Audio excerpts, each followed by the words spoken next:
Share पे मतलब Glories of Prabhupada की glory. I've seen many people doing it. हाँ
Hare Rama Rama Rama Hare Hare Hare Krishna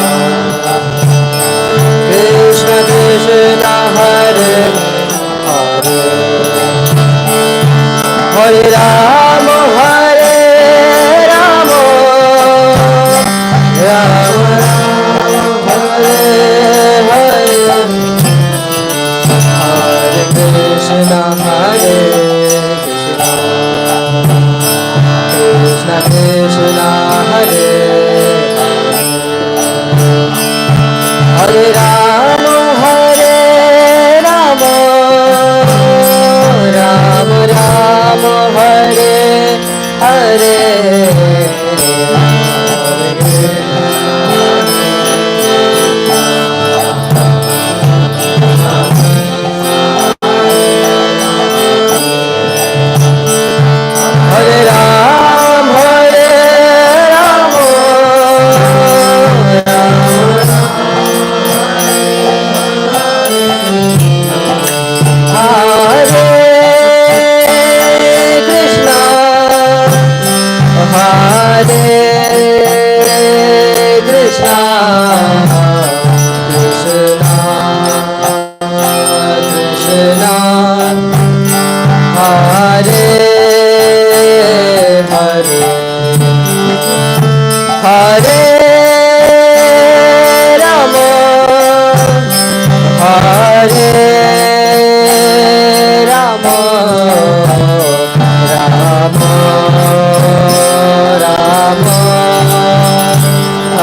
Krishna Krishna Krishna Hare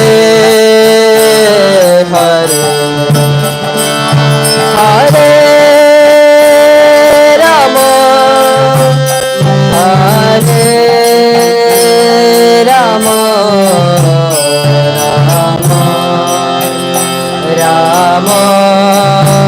Rama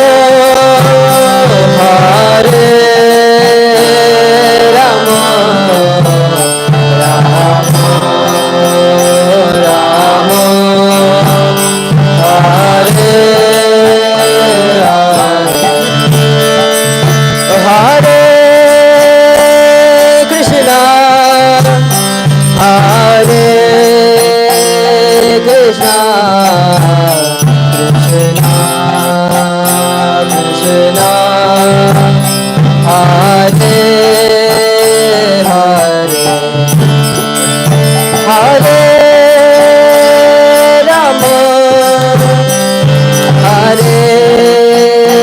Hare Rama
Hare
Thank you. Very good.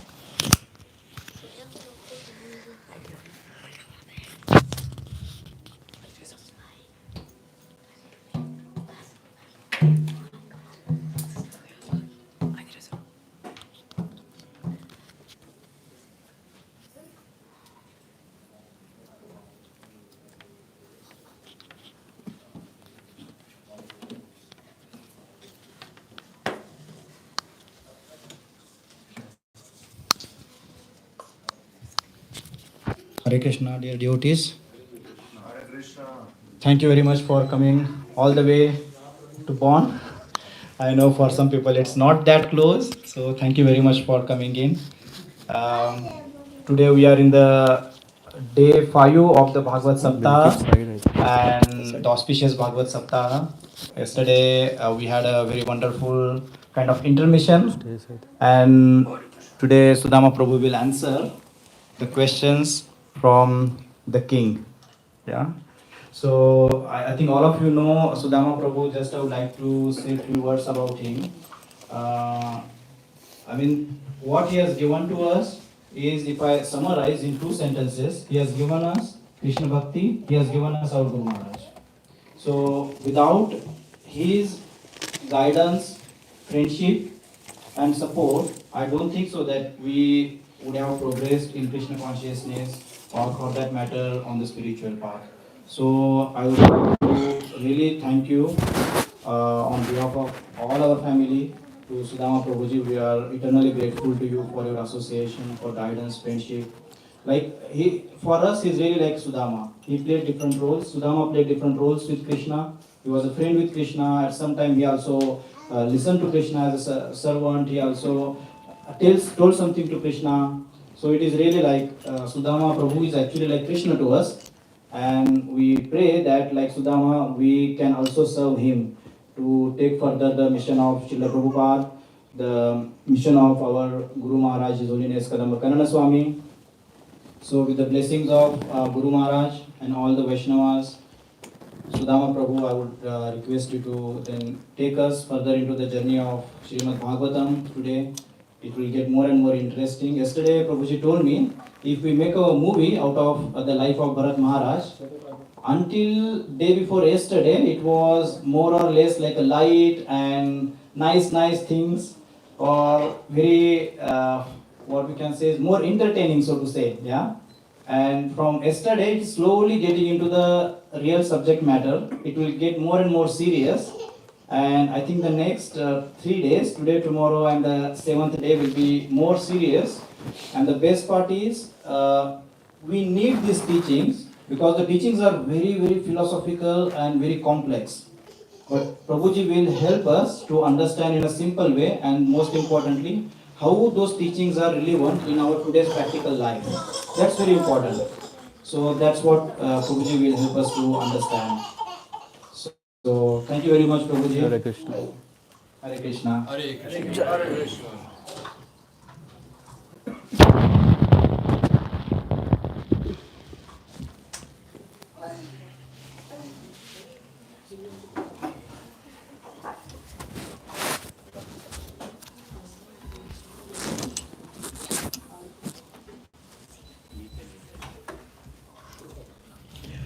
Ram Ram Prabhu.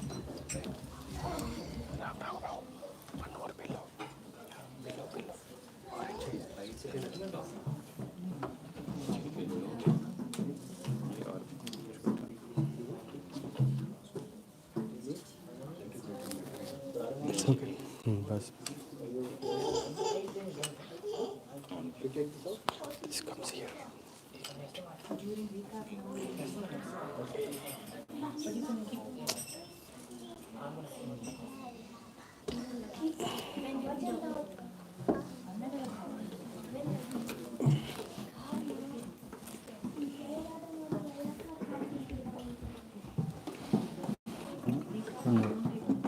Up.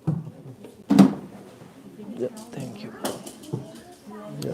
Okay, until Prabhuji set up, let's say 3 times Hare Krishna Mahamantra for thanking Sudama Prabhu and his family. Yeah?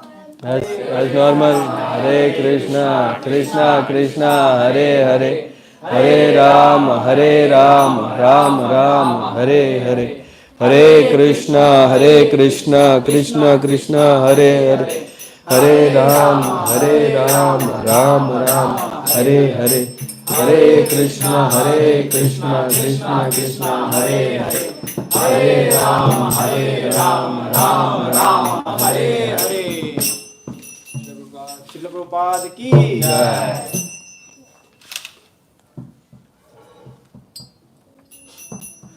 Siddhi, you would like to play?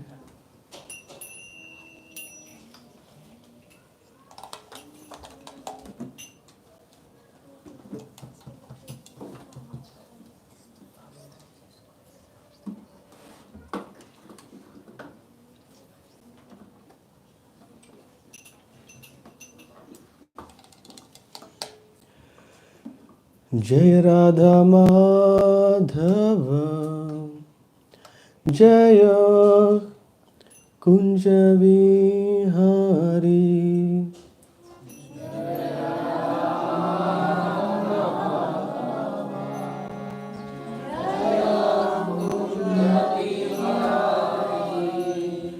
Jai Radha Madhava, Jaya Kunja Vihari.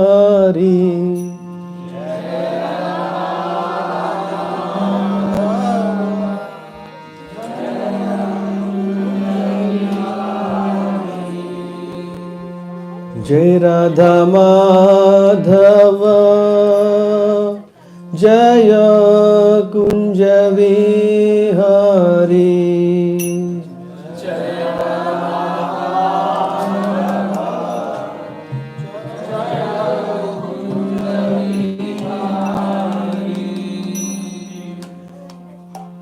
Jaya Radha Madhava, Jaya Kunja Vihari.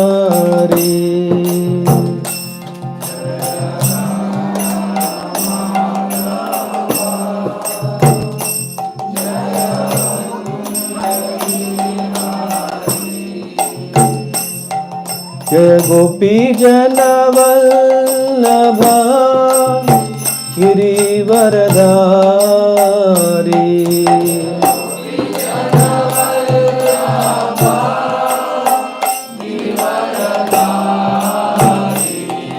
Jai Gopi जनवल्लभा Girivardhari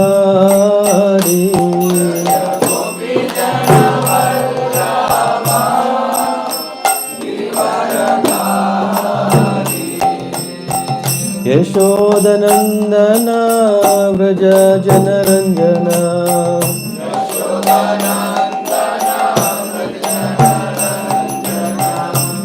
यशोदनन्दना Vraj जनरञ्जना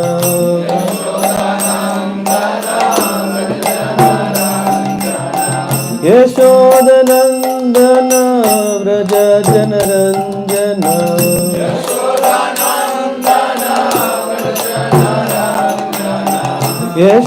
यशोदनन्दना Vraj जनरञ्जना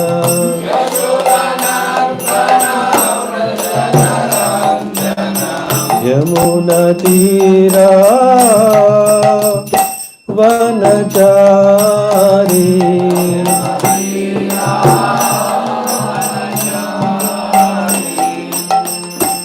यमुनतीरा वनचारी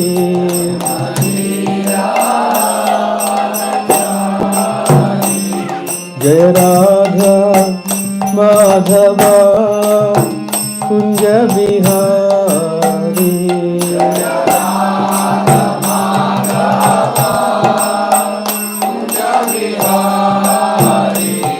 जय राधा माधवा कुंज बिहारी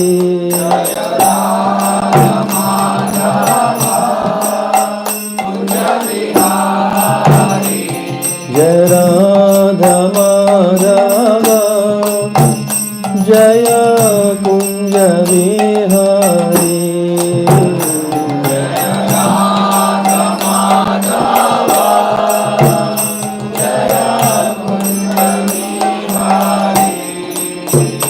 जय गोपी जनवल्लभा जय गिरिवरधारी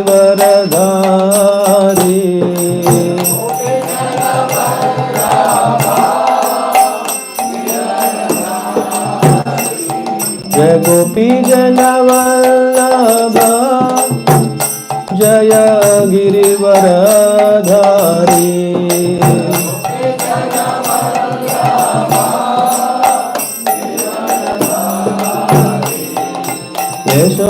यशोदनन्दन व्रज जनरञ्जना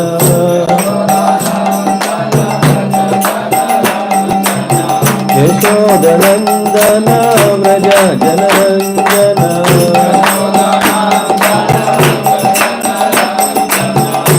यशोदनन्दन व्रज जनरञ्जना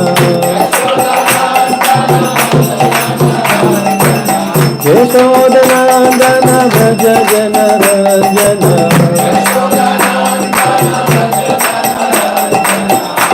यशोदनन्दन व्रज जनरञ्जना यशोदनन्दन व्रज जनरञ्जना यमुना तीरा वनचारी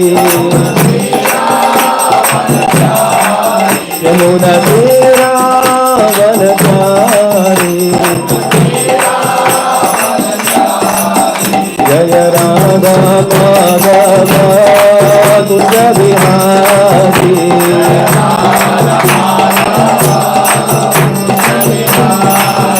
जय Radha Madhava Kunj Bihari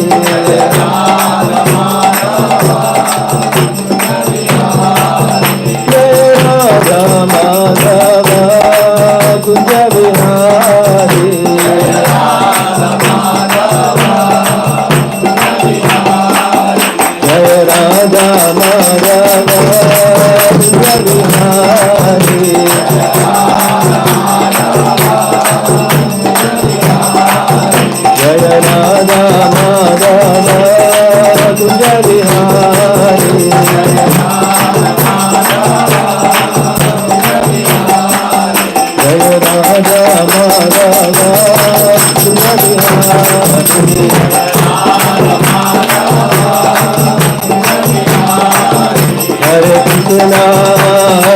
Krishna Krishna Krishna Hare Hare Hare Rama Rama Rama Hare Hare Hare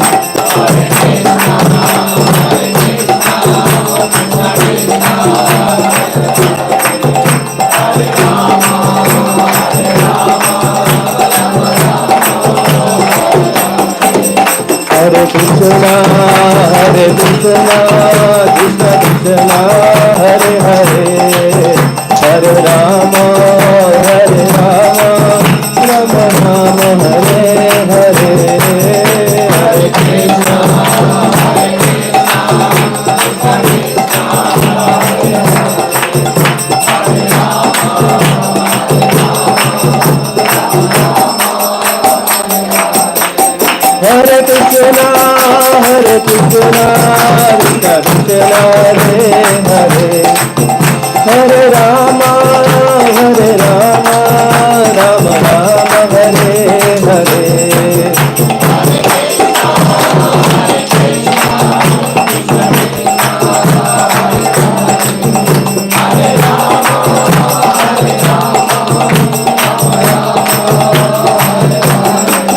Hare Krishna Hare Krishna Krishna Krishna Hare Hare Hare Rama Rama Rama Hare Hare Hare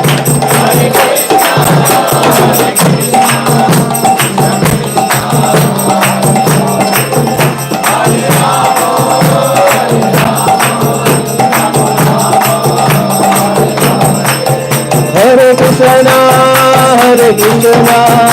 Krishna Krishna Hare Hare Hare Rama Rama Rama Hare Hare Hare Krishna Krishna Krishna Hare Hare Hare Rama Rama Rama Hare Hare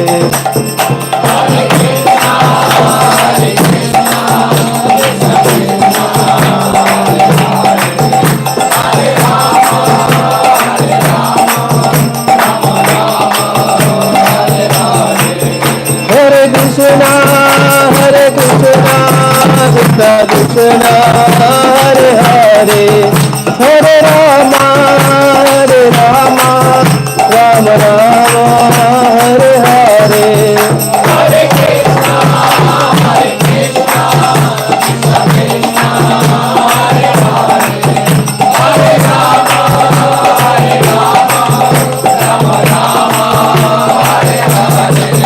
Jaya Prabhupada Prabhupada Prabhupada Jaya Prabhupada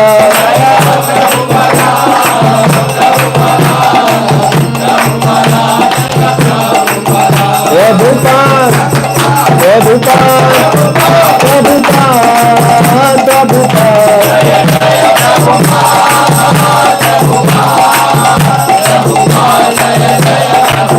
Jaya Jaya Prabhupada Prabhupada Prabhupada Jaya Jaya Prabhupada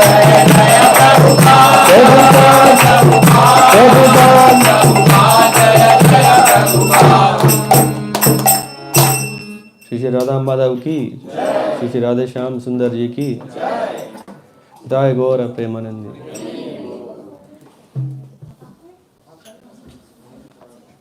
Om Namo Bhagavate Vasudevaya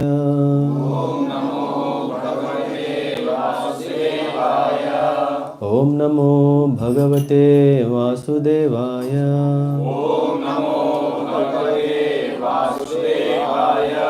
Om Namo Bhagavate Vasudevaya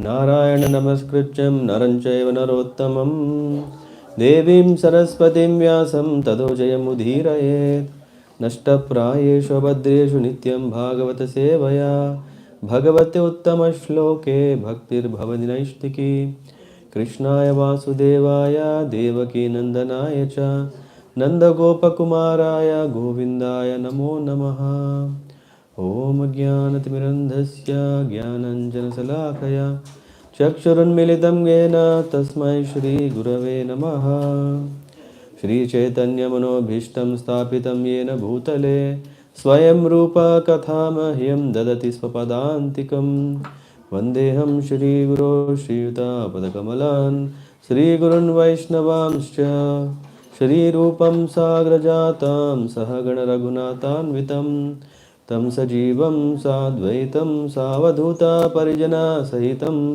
कृष्णचैतन्यदेवं श्रीराधाकृष्णपादान् सहगणललित श्रीविशाखान्वितांश्च नमो विष्णुपादाय कृष्णपृष्ठाय भूतले श्रीमते भक्तिवेदान्त स्वामिनिति नामिने नमस्ते सारस्वती देवे गौरवाणी प्रचारिणे निर्विशेषशून्यवादी पाश्चात्यदेशतारिणे वञ्चाकल्पतरुभ्यश्च कृपा सिन्धुभ्य एव च पतितानां पावनेभ्यो वैष्णवेभ्यो नमो नमः हे कृष्ण करुणा सिन्धो दीनबन्धो जगत्पते गोपेशा गोपिकान्त राधाकान्त नमोऽस्तुते तप्तकाञ्चन गौराङ्गी राधे वृन्दावनेश्वरी वृषभानुसुते देवी प्रणमामि हरिप्रिये जय श्री कृष्ण चैतन्य प्रभो Nityanand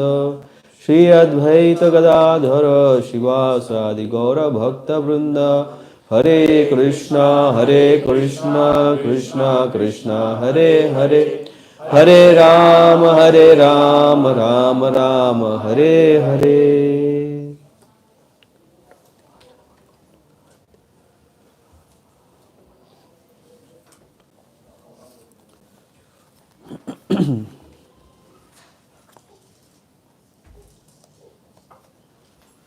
Hare Krishna everyone. Happy to see old faces and happy to see some new faces. Overall, I'm very happy that I'm here, and thanks to Ram Raghav Prabhu, Rahul Prabhu, and Ratikeli Mataji, Radhika Mataji. Yeah, I don't know whether everyone knows your names by the new change.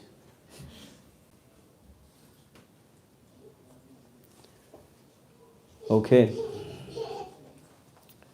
And thank you all for coming. Yeah. Being it a working day and still making it is not so easy. Thankfully, it is not a weekend because usually weekends we don't want to give it to anyone. So luckily, it was a weekday. And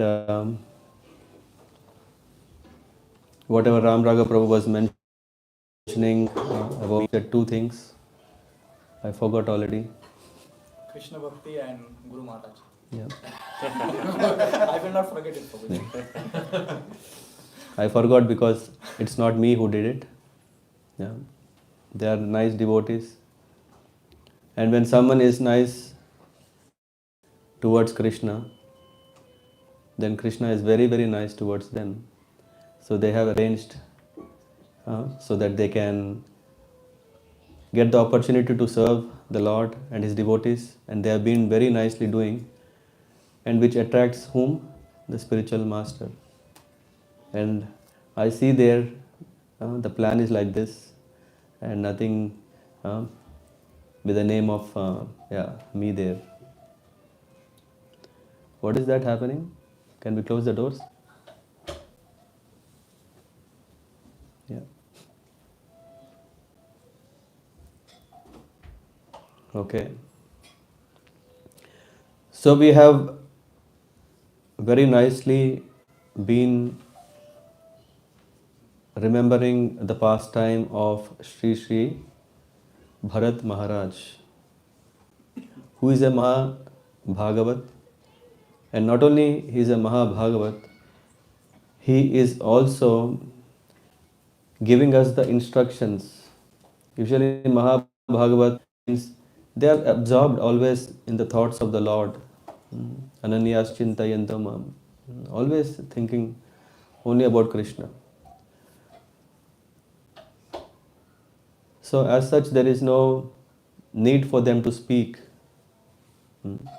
But the Lord arranges so that with one person whom we call Mahatma, so many Atmas can be pulled towards Krishna. That is the power of.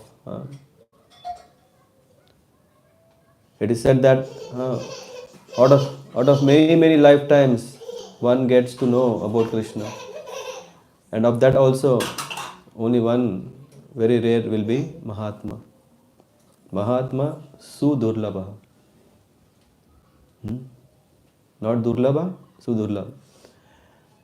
And such Sudurlabh Mahatma is Jada Bharat. As Ram Raghav Prabhu was mentioning yesterday, we were thinking about if we have someone made a movie on this pastime of the Lord and his devotee, I think there were a lot of turning points already we have seen. And we have come to a very important turning point in the life of King Rahugana. In the case of King Rahugana, he was a great king, and not just great king, he had great interest in understanding tattva. He was going to Kapila ashram. So yesterday we were discussing, he happened to meet by chance Daivena. It was the Daivena of what? Of Jada Bharat happened to be there when exactly at the same time, the fourth, the guy who was carrier, he said, I won't do any more. Now what should we call this?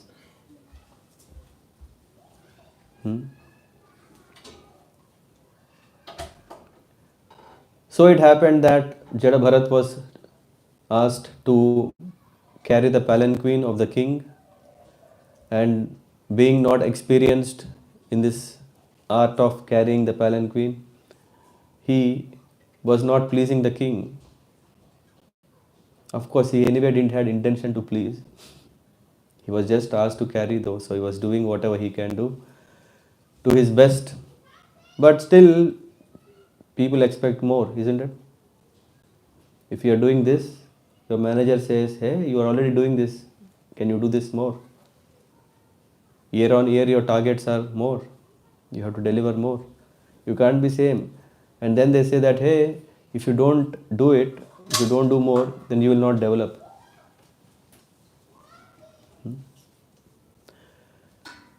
So when Jada Bharat was carrying, he was very careful or was deviated from his devotion. He was serving the Lord. He was serving the Lord with flowers. He was serving the Lord with the twigs of tulsi leaves. He was performing deity worship with the water from the holy river Gandaki river. So in that way everything was nice, but he got compassionate towards a deer. Instead of protecting, he started loving the deer, and instead of just letting it go when it went off on its own, uh, he was already carried away. And in the scripture, Prabhupada is saying he was already fallen from his so high standard that he fell down, and because of that, what happened was he was not seeing that he was making any mistake. So he was just waiting for his deer, and finally, when the deer came, he died, and then eventually he got a body of a deer. And after that, what happened next? This time he didn't want to make any mistake, no deviation from devotion.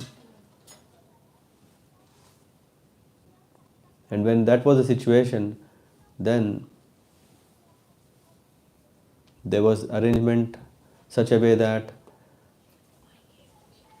he had attained a body of a Brahman, son of a Brahman, in the next life. And in that life, in that body, what he did is that he was extra careful, very cautious. Because when you are very important, people will come to you, isn't it? When you are very important, people will come to you and say, hey, can you please help me? Can you do this for me? huh, then there is no time for you to do what you want to do. And what Bharat Maharaj wanted to do? Bhakti. Only bhakti. Ananya bhakti. Ananya bhakti means that bhakti where there is no mixture of any expectation.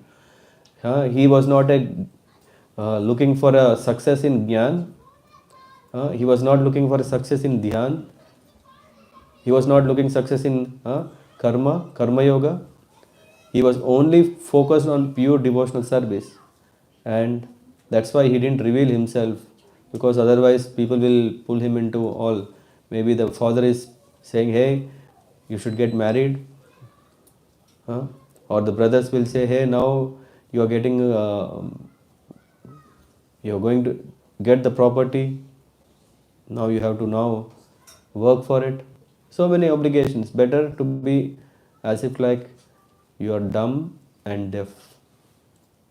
And in that way, he passed his life where once in the midnight there was dacoits who caught him, who wanted to offer him as a bali, so that the dacoits leader can beget a son. He wanted, and he was doing some tamasic yajna or swadhina. He was just, whatever came to his mind, he was just thinking, this is what I want to do. Maybe Prabhus can come this side and Matajis can this side. Then we have more. Yeah, Prabhus are little tall, so Mataji had to peek.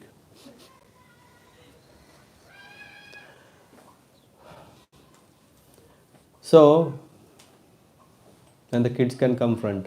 This is a nice, interesting story.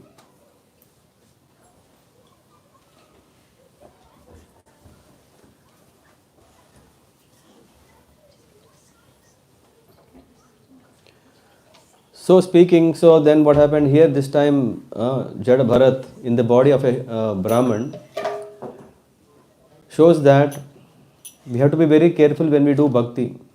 And to the extent that sometimes we may not, we may pretend as if like, okay, we don't know anything.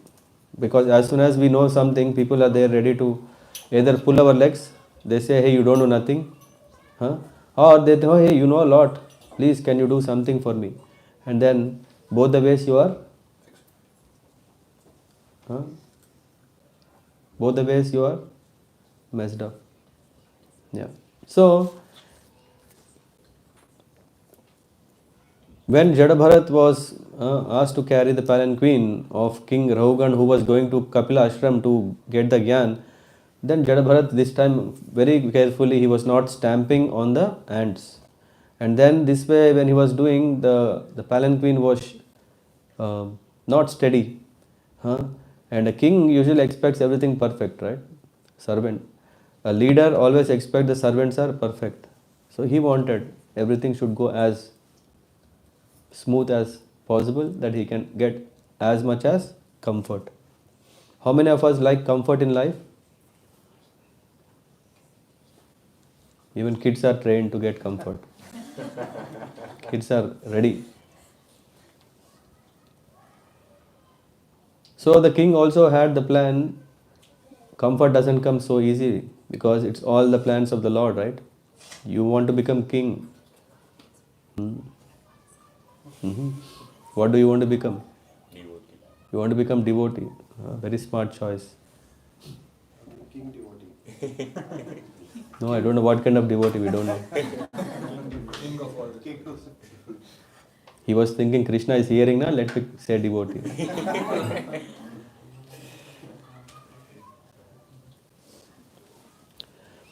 So Rahugan said, chastised once sarcastically. Second time he wanted to punish. He was saying, hey, you rascal, what are you doing? Are you dead or what? He started saying so many. And then finally, then the time came. Now Rahugan when this happened, Bharat Maharaj is, or Jada Bharat, yeah, because now he is in the body of a Brahman.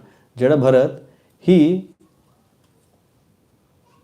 replied to what Rahugan is saying. And he said, yesterday we were discussing already some questions that he posted, and that was enough. Rahugan was surprised. Ordinary person cannot be so knowledgeful. So definitely he is not ordinary. He is very, very special. So he fell.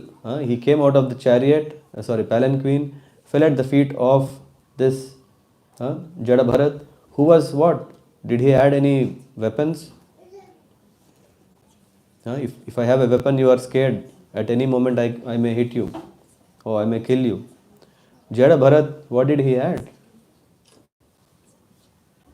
Nothing.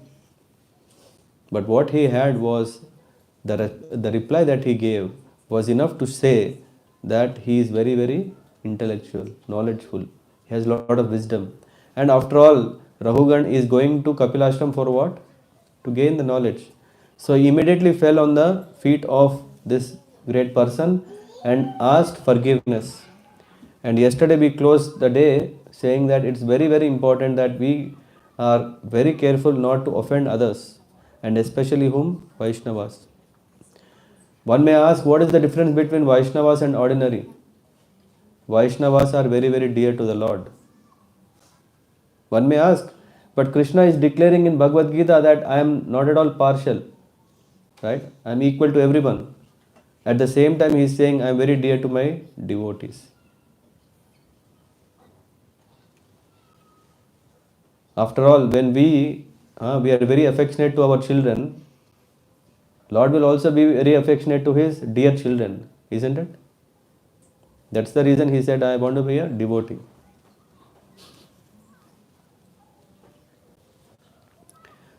So when he was saying, I'm not scared of anyone. I'm not scared of Yamaraj. I'm not scared of very scorching heat. I'm not afraid of sun. I'm not afraid of moon. I'm not afraid of wind. I'm not afraid of any weapon of Kuber. Even if these things are there, that's okay. But I'm very scared of offending a Vaishnava. Why? Because Lord is very, very sensitive. So he said, please forgive me.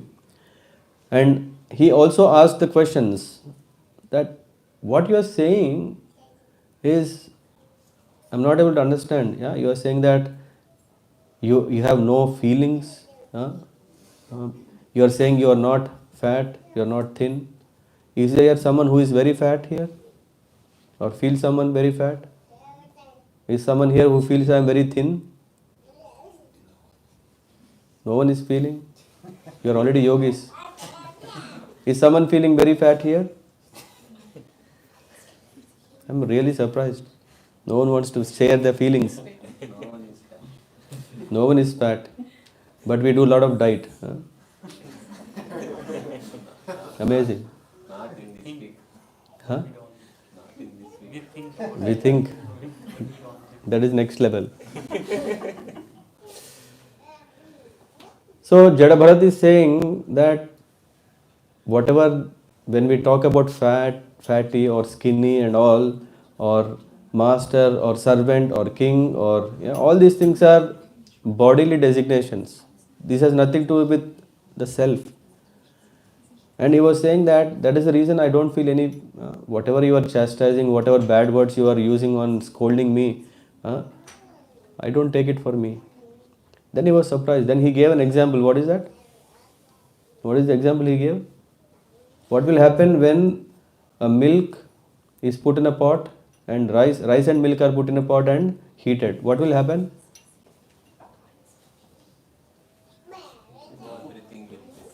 Yeah. The milk is cooked, the rice is cooked, and we get nice. If there is some sugar, nice kheer. He didn't give that example. Maybe that time sweets were different. By the way, I know what is today's sweet, but so he was really surprised, and then he is asking this question. Why? Because for him, and he is not able to accept it. How come that someone, for example, this boy is there and I slap him, and definitely he will have pain. Or someone if slaps me, I will have pain. Everyone has this pain. And when someone is scolding, Adrasa Prabhu, you fool. And then he immediately starts thinking, why did he say, why? Am I really fool? Oh yes, I am fool. No, no.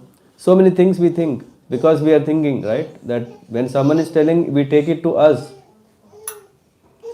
And this Avadut, this person is very special. He's not taking anything to himself because he's saying all these are for body and he's not body. What is this?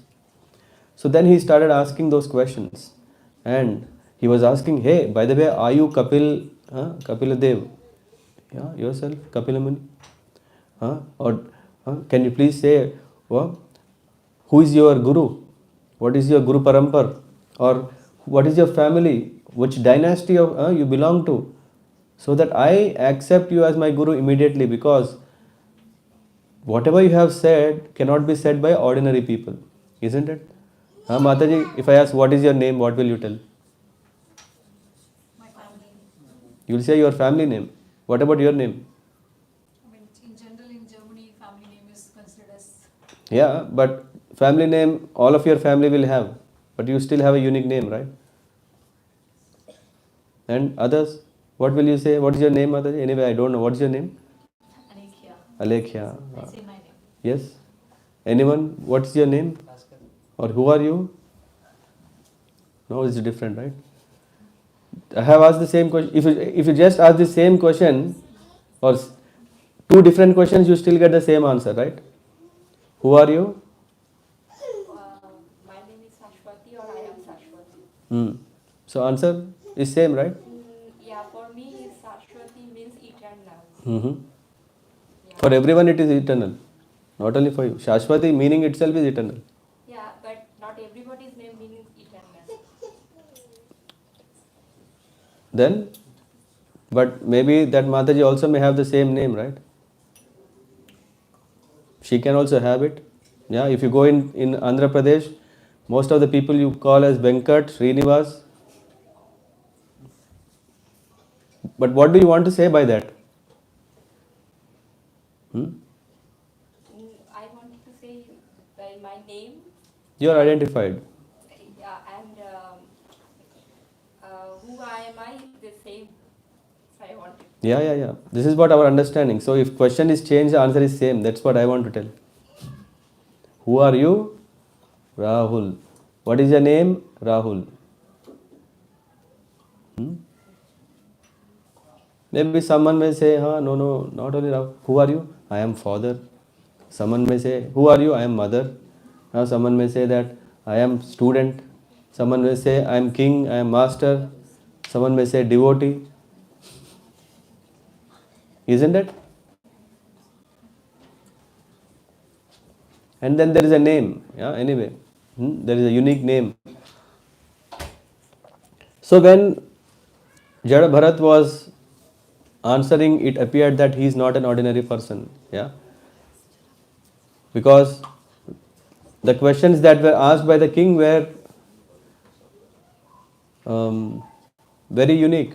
Why? Because the Jada Bharat himself was saying very unique answers. Yeah. So then he thought he should be definitely special. And now I have lost. I understand that you are very highly exalted personality, and then please become my guru. And also please, whatever offense I have done, thinking I don't know about you. And this is another thing yesterday we missed.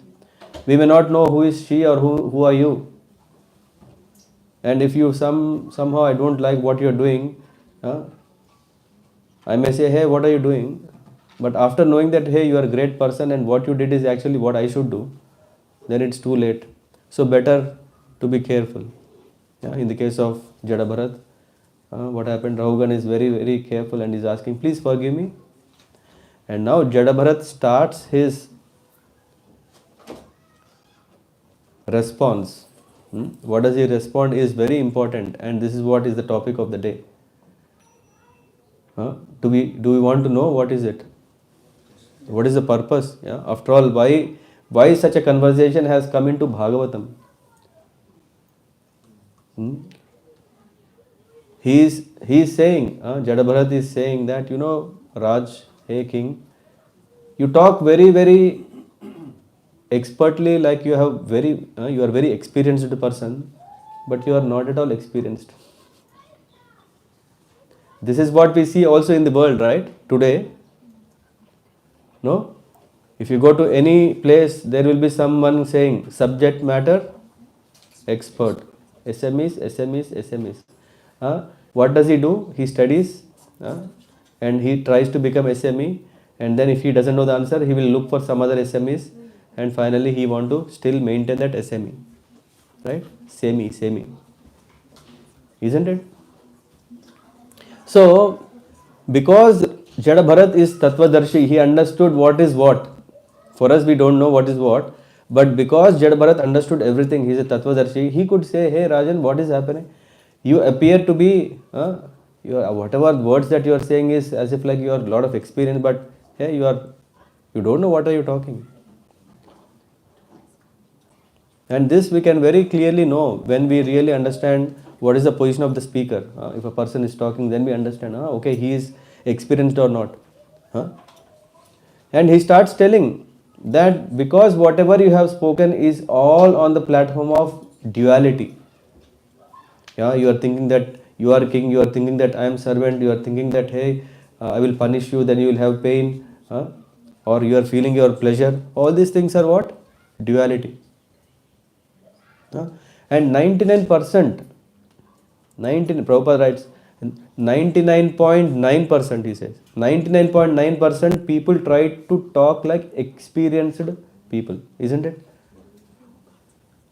Have you come across someone who says, hey, I am a fool? We think, hey, you are really a fool.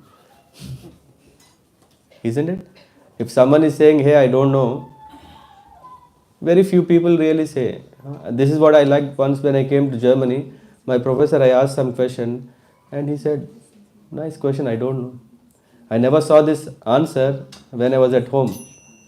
Some or the other, I will Google. Those days Google was not there. Some way or the other, I will find the answer and just tell as if like this is, I have realized the answer. No? Very few, very, very few accept that they don't know. Because we want to always be known as we are perfect, that we know everything. And then when you ask them first question, that's okay. Second question, third question, we can already see that he doesn't know anything. Then he starts telling that, he starts telling this, he brings so many things, and finally what happens is we understand that, oh, thank you, now it's time for me to leave. Isn't it? And what is happening, unfortunately, is people who do not know, they are doing a lot. And now what can happen? Venimada Prabhu, what will happen when you do something which you don't know? You know what happens, right? Okay. Others? Rishabh Prabhu, what happens? You do what you don't know. Disaster. Big bang every moment. Bang, bang, and yes. Dangerous. It's dangerous. Yes. Many bad things will happen. Many bad things will happen. Mistakes. We make mistakes. Very nice. Anyone else? What will happen? It's like driving the car without knowing, and we might lose our life. Exactly. Along with, we can also take some other lives. Exactly. This is what is happening. How much trust do you have in today's world? If we want to buy a microwave, we are scared. If we want to buy a fridge, we are scared. Isn't it? No? Are we having 100% confidence in what we are using? No.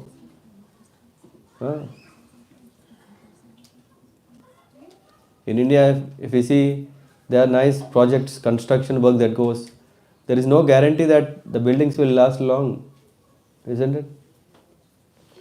Anyway, that's a different topic. But what can happen?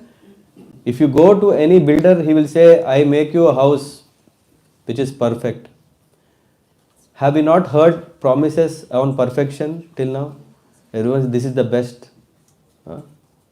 Best for cheap and best. Have anyone heard this? Huh? Not only best but cheap and best. How can cheap be best? I don't know. Gut und günstiger? Günstigst. How can cheap be best? Can anyone say? Cheap is always cheap. And best is always best. But if we say no, cheap and best, then people will buy. So let's put it cheap and best. Huh?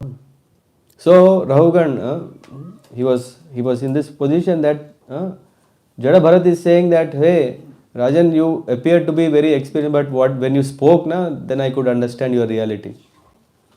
Until then he is king. After that he understood, yeah, he is Homer, not real king. And then he starts saying, Prabhupada says in the purport that just because people are like this, who think that they are great, their actions are very chaotic. That leads to chaotic condition. We see today so many disasters happening because of what? They think that they are great. Whether the great leaders of different countries, they think, hey, what we are doing is right. You are wrong, I am right.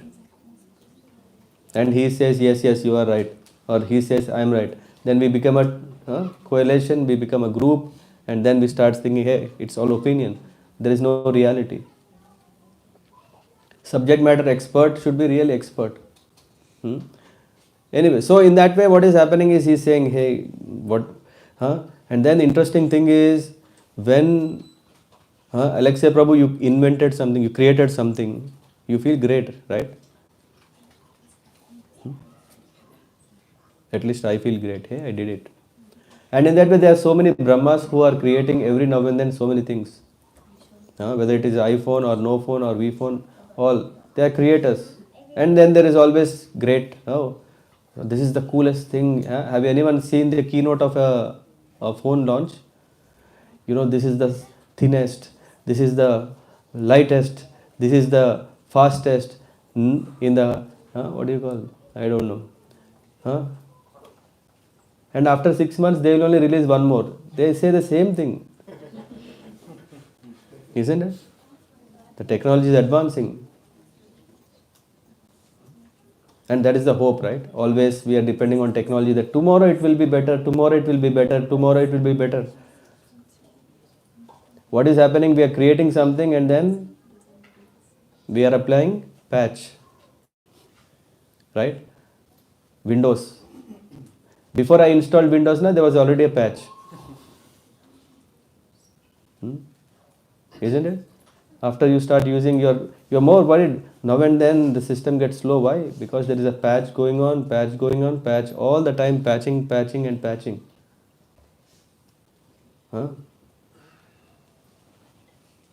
Why? Because we tend to see that, okay, we have understood what it is, but we didn't understand. Why? Because all whatever we are thinking is on the platform of material world. And we didn't even understand the material world. The world where we are living, we didn't understand. So, what is the situation we are? Forget about that. We don't even understand who we are. We don't even know who we are. This is the questions that are coming now. Do we want to solve the material problems or our own problems?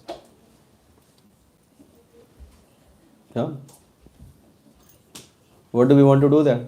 Do we want to solve our problems or the material problems? Yeah, maybe both. That is our problem. But we have to live here. So in the material world, we have to make it not comfortable but usable. So what do you want to do? Tell me. You want some... What do you mean by making yours something materially comfortable? What is that? Yeah, to build the buildings, to build the roads, facilities, right? Yeah, facilities. Facilities. Or utilities. Utilities. Hmm. What kind of utility you want? What phone do you have? Yeah, in the best ways I No, try what to- phone do you have? What for? What phone you have now? That is utility. You have to make a nice picture. Yes. Croatian. Yeah. Anyway, I'm not disappointing. Please use it. Yeah, that's not a problem. But the point is, we have to be. It's very, very, very tricky question because we usually want happiness, but we think that happiness is outside and happiness is something else. By doing something, we get happy and all. But the problem is, we didn't understand where we are living. We didn't understand who we are. It's amazing, right? And we are already not. Kids are already anyway. They still have some time. But for us, I think we have came quite far. So there is a very nice verse, Kalakshepena. So there is, we know what is Kalakshep? Kal means time. Kalakshep. Kalakshepe na kartavyo. Kshinam. Kshinam. What is happening? Kalakshaнаkshanam. What is happening is Kalakshepena kartavyam. Kshina ayu kshaнаkshanam. Yamasya na karuna nasti. He has no pity. He is not saying, hey, okay, he didn't learn, let me give him 10 more years, 50 more years. Yamasya karuna nasti. Whatever we are doing as if like, there is no kartavya, as if that we don't have any duty. Kalakshep means just to pass time. We are just passing time. What is today? 27, 28, 29th, 28th still. And if you don't use it, this day is gone. Kalakshep. There are so many means of how to entertain ourselves. There are newspapers, there are, what do you call this? Handies through which we can, if we just keep scrolling, we can spend hours together. Kalakshepa. Kalakshepa means without any duty, and what is happening, we are aware of it. What is that is happening? Kshinam ayuhu kshaнаkshanam. Every moment our life is diminishing. Yeah. We are getting we are getting older and older and older. And yamasya karuna nasti. We may think, hey, he's God, na, he should be very compassionate. No, his job itself is to be very strict. Otherwise, he is not doing his kartavya. And in that, what is the only kartavya?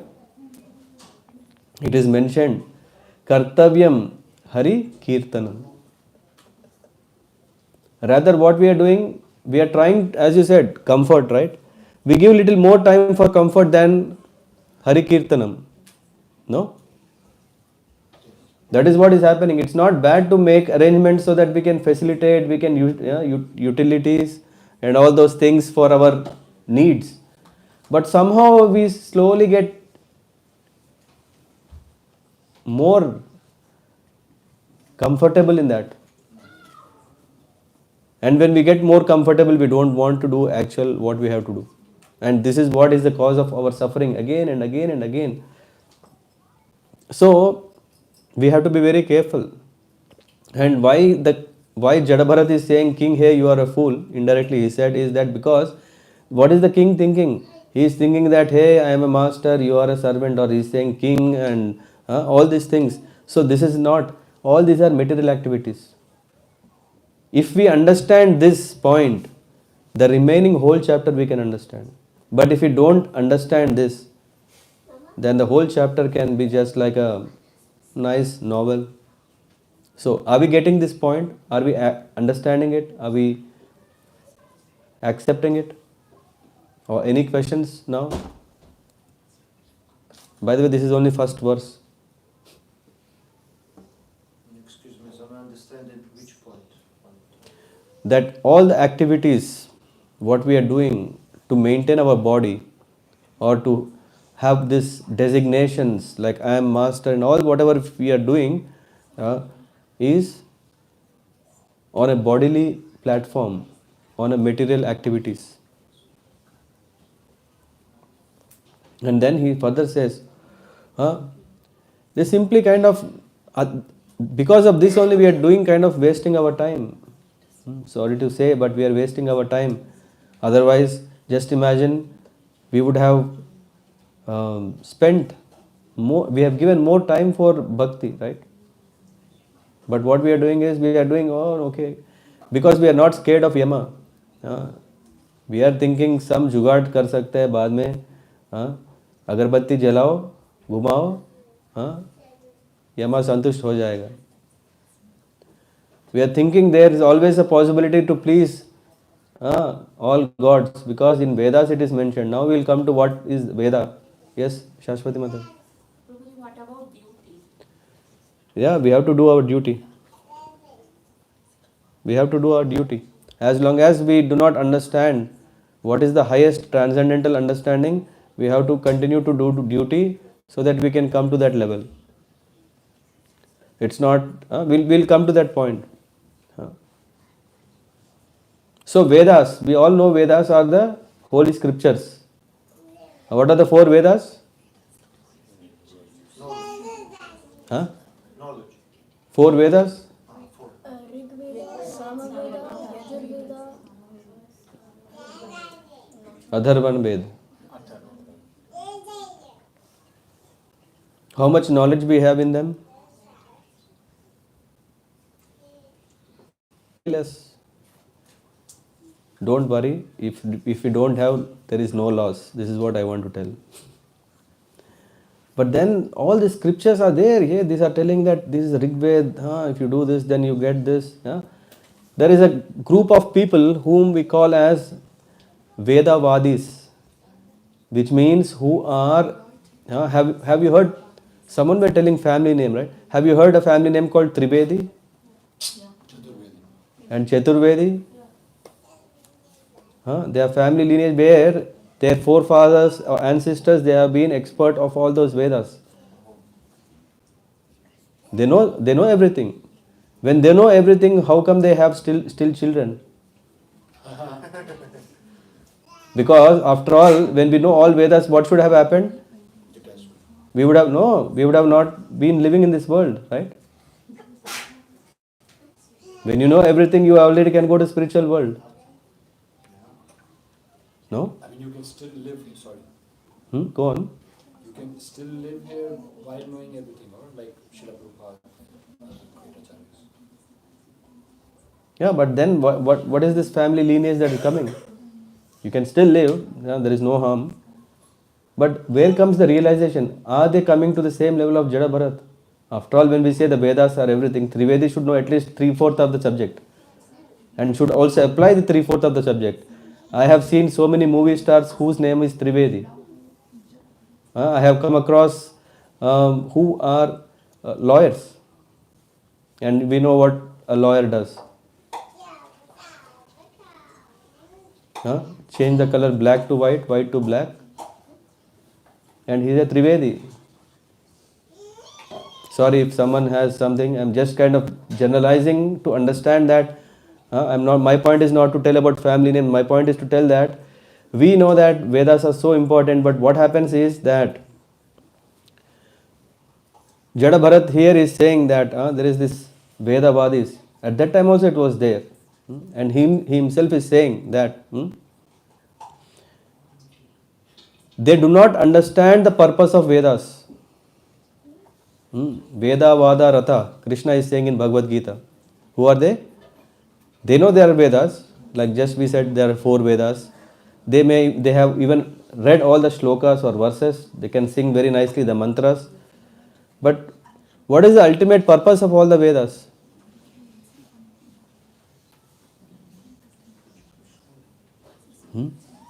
Then, so they do not understand what is the purpose of Veda or Vedantas. They know Vedas, not the purpose. They are having small intelligence, because after all, if we know Vedas, we wouldn't be here, which means there is some gap. The third one is they are inclined to karma kanda, which means if I do some puja that should give me Lakshmi, that should make my house full rich. Or if I do something, my kids, they should get lot of, what is it called, blessings, so that they can become expert, they can study very well. They go to Saraswati, no opulence, no problem. Saraswati, let me pray.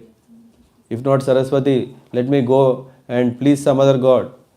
We think that the Vedas are saying, okay, there are some Putra Kameshti, when we are talking about Dasharath Maharaj, it happened, or Ashwamedha, or there are also so many other yajnas and yagas. Vedas is all telling about these things. Why is it telling that? The purpose of Vedas is actually to come to understanding of what? That to lead a regulated life. But that is not everything. For us, what we understand is when we say Vedic scriptures means that is everything. When we are Vyasadeva has one big compilation, he divided into 4 parts and that's it, nothing else. No. The purpose of Vedas, Krishna himself is saying what in Bhagavad Gita? Vedaischa sarvam ahameva vedya. What Krishna is saying? After all these Vedas is what? It is me. And the purpose of all the Vedas is to do what? To please me. To do all the yajnas is for what? Bhoktaram yajna tapasam sarvaloka maheshwaram. All the yajnas and everything is performed for what? To please me. But unfortunately, what we see is that all these rituals are happening, which we call karma kanda, and is to do what? How we can live in this world very nicely, with better arrangements. So in that way, they can bring us some good, isn't it? If I do some puja, what will happen? This place will have nice aura. This is what people, when Gurha Pravesh happens, what is done? That all the impurities are cleansed. This house becomes very nice to live. All these arrangements are done for what? So that we can have a very, very nice life here. Whatever our mission was, has become mission impossible. Isn't it? Our mission was to go back to Godhead, to go place where we really belong. But what happened? It really became mission impossible. And we don't know how to... who is that in Mission Impossible? The hero? Tom Cruise. Yeah. He could find it. He could make it possible. For us, we are still struggling how to make it possible. For us, it has been mission impossible. And that's why we don't want to do anything. That's okay. What happens then? Yamasya karuna nasti. If your mission is not fulfilled, the yama is not extending our life. And then what is happening? We again have to take birth and go through the cycle.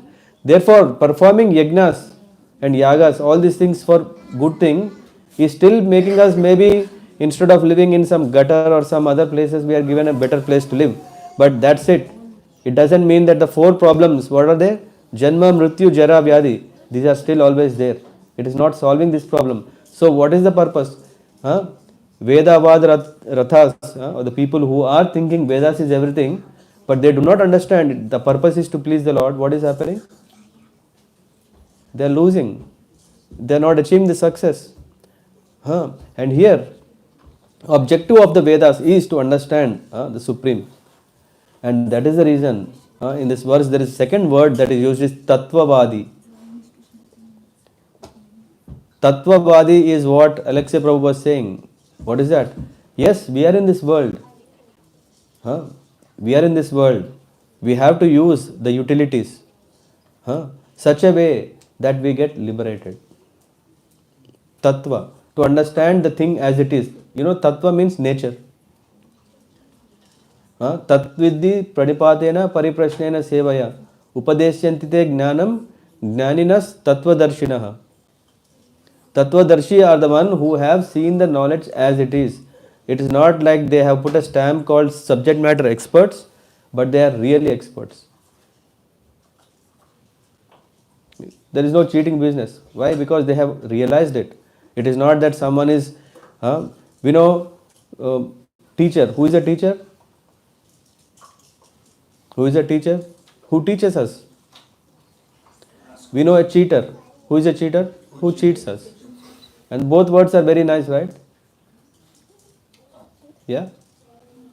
Do we want cheater or teacher? A cheater is the one who is what? Vedavadi. He is just saying Vedas are everything to enjoy as much as possible in this world. Next life you take, again you get a higher planet to enjoy there more. What about death? Don't worry. Everyone is dying. What is so great? Why you want to escape? That is what is Vedavadis. Where you can have nice arrangement of happiness here or elsewhere. If you do just donate me, all your karma is taken care. You will get nice facilities. I will write to Yamaraj that he will not touch you. So can we say Vedavadis are Karmakandi also? Yeah, that's what I am saying. Vedavadis are fully focused that this karmakanda, the Lord Himself has given us the way. We should just follow blindly. One who is just blindly following, what can happen? When we don't understand what is the purpose of Vedas, just doing, what will happen? We may make mistake. She want to earn lot of money, she is going and praying something, but she doesn't need money. What will happen? She is harming herself, isn't it?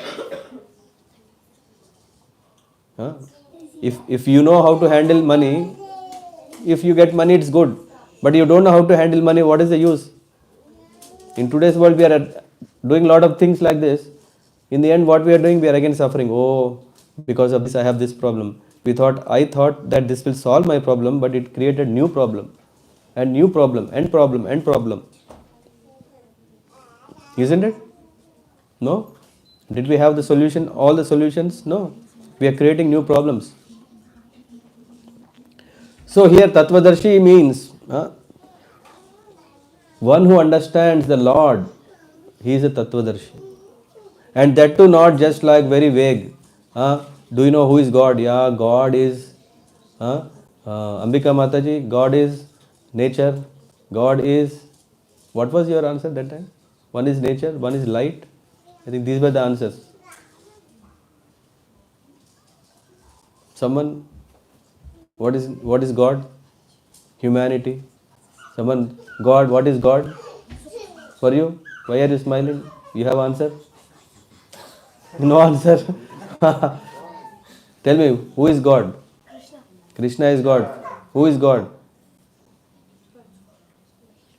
Maybe you can tell. Oh, you have already.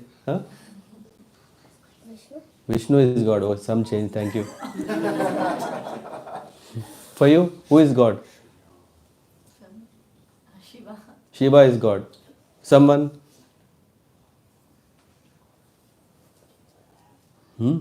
Yes? Krishna. Krishna. Okay. Sri Ram. Sri Ram. Who is God?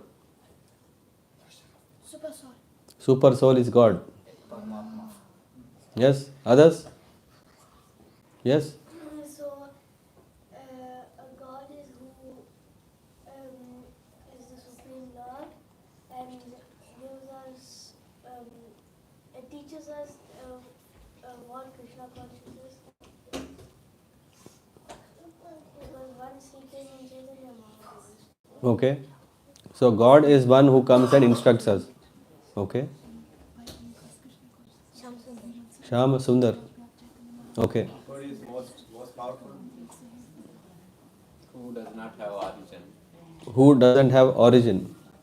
And Shasana, God is everything. God is everything. Even you are God. I am a smaller part of the God. I'm. But God is still God without you also, right? Anyone?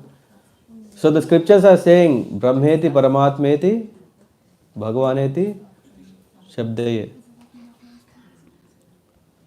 That is the understanding of Vedas. If you really want to understand what are Vedas, if we can understand this principle that the Lord manifests in multiple forms, Brahmeti Paramatmeti Bhagavaneti. Tattvadarshi is understanding when he is seeing that this cosmos, this Brahma Jyoti, when he is seeing, he is understanding, hey, this is The Lord's effulgence. And as Bharat was mentioning, Lord is also manifesting as Paramatma. And the Lord is also manifested as Bhagavan. So now the kids are so great, even without reading one line of Veda, they have already understood the essence of it and the purpose of it. Isn't it so amazing?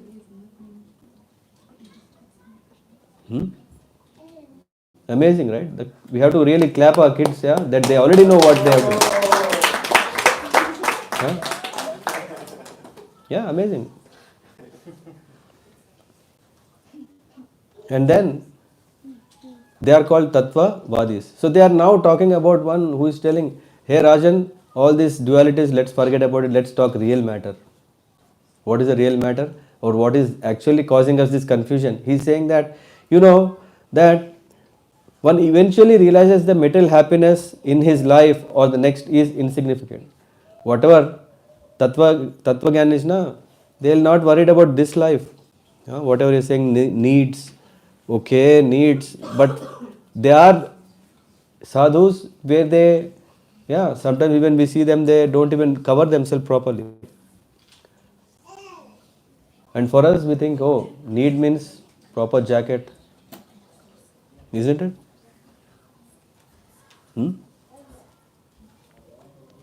For us, need means eating proper feast.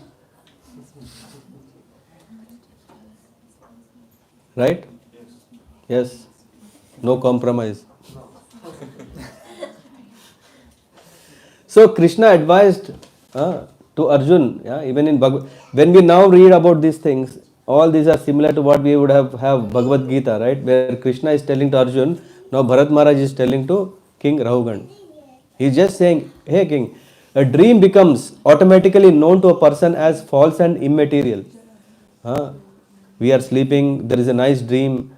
In that dream, I am a king. And Rishabh Prabhu is bringing me nice. No, not bringing. He's just praising non-stop. He's saying, hey, Raja di Raja, Raja Martanda, and these, he's keep on glorifying. And I'm sleeping, and suddenly my wife will wake me up. And that's it. There is no Rishabh, there is no king. That's it. And interestingly, what is happening is, even though we are not in that kind of dream, we are still living in a dream.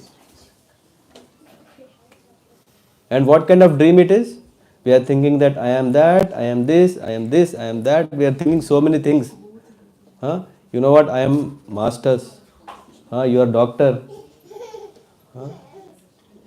Who are you? What are you thinking about you?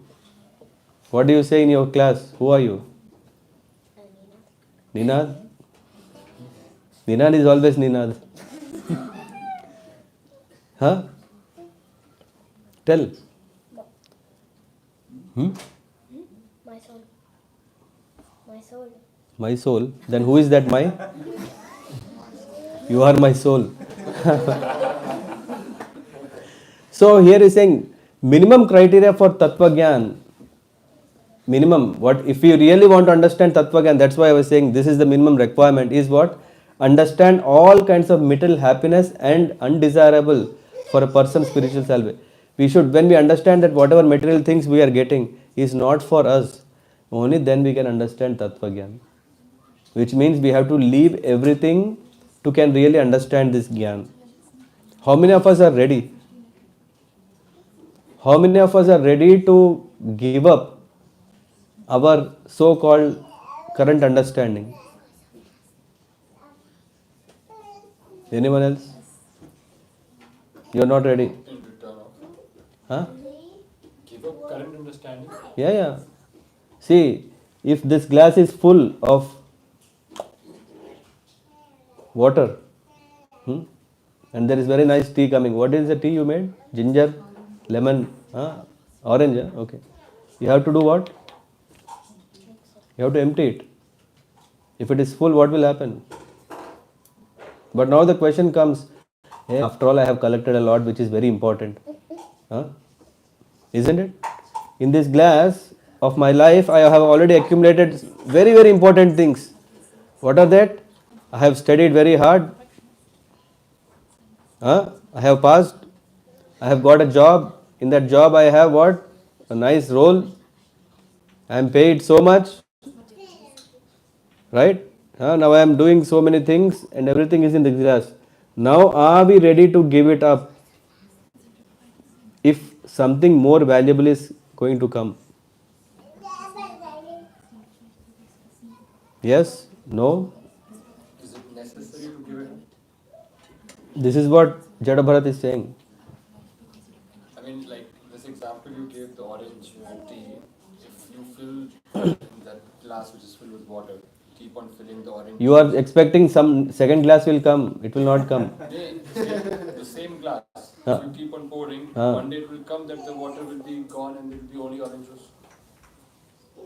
I mean, why I need to empty myself to accept something which is coming new? I can still keep on accepting the nectar and it will one day. He will answer your question. No. And I would like to say that why should I wasn't give it up? I can take it and use for the Lord. Maybe very bad example. You didn't know that whatever you have accumulated is shit. Do you want to use it? No. Thank you.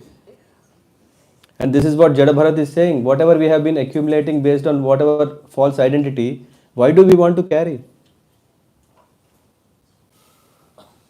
Now you tell me, do you want to just fill the orange ginger into that unwanted?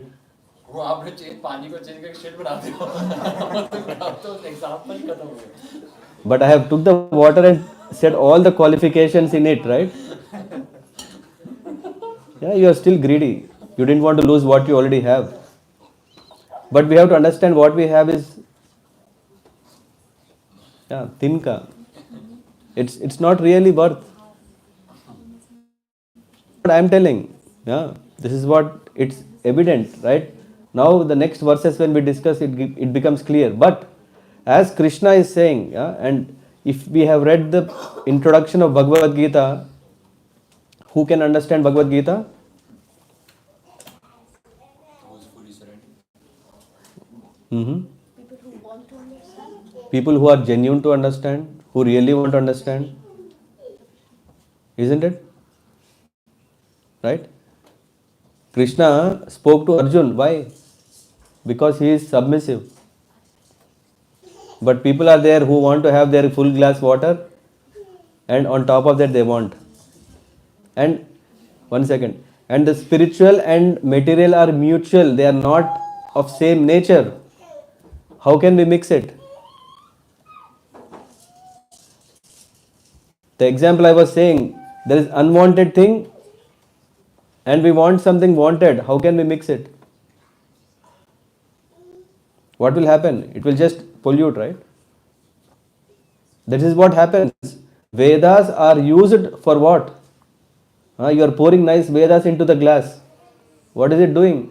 You know, how can I use Vedas for my more happiness? More material comfort. Anyway, so at least for a while, please take this into account when we are reading further. That we are ready to give up that glass of water which we currently have an open mind to see what we can get. If this glass is not so tasty, then we will just look for something else. For few minutes, let's very listen what Jada Bharat is going to tell, what he spoke to Rahugan. Everyone with me? Hey, we don't give you second glass. You ready?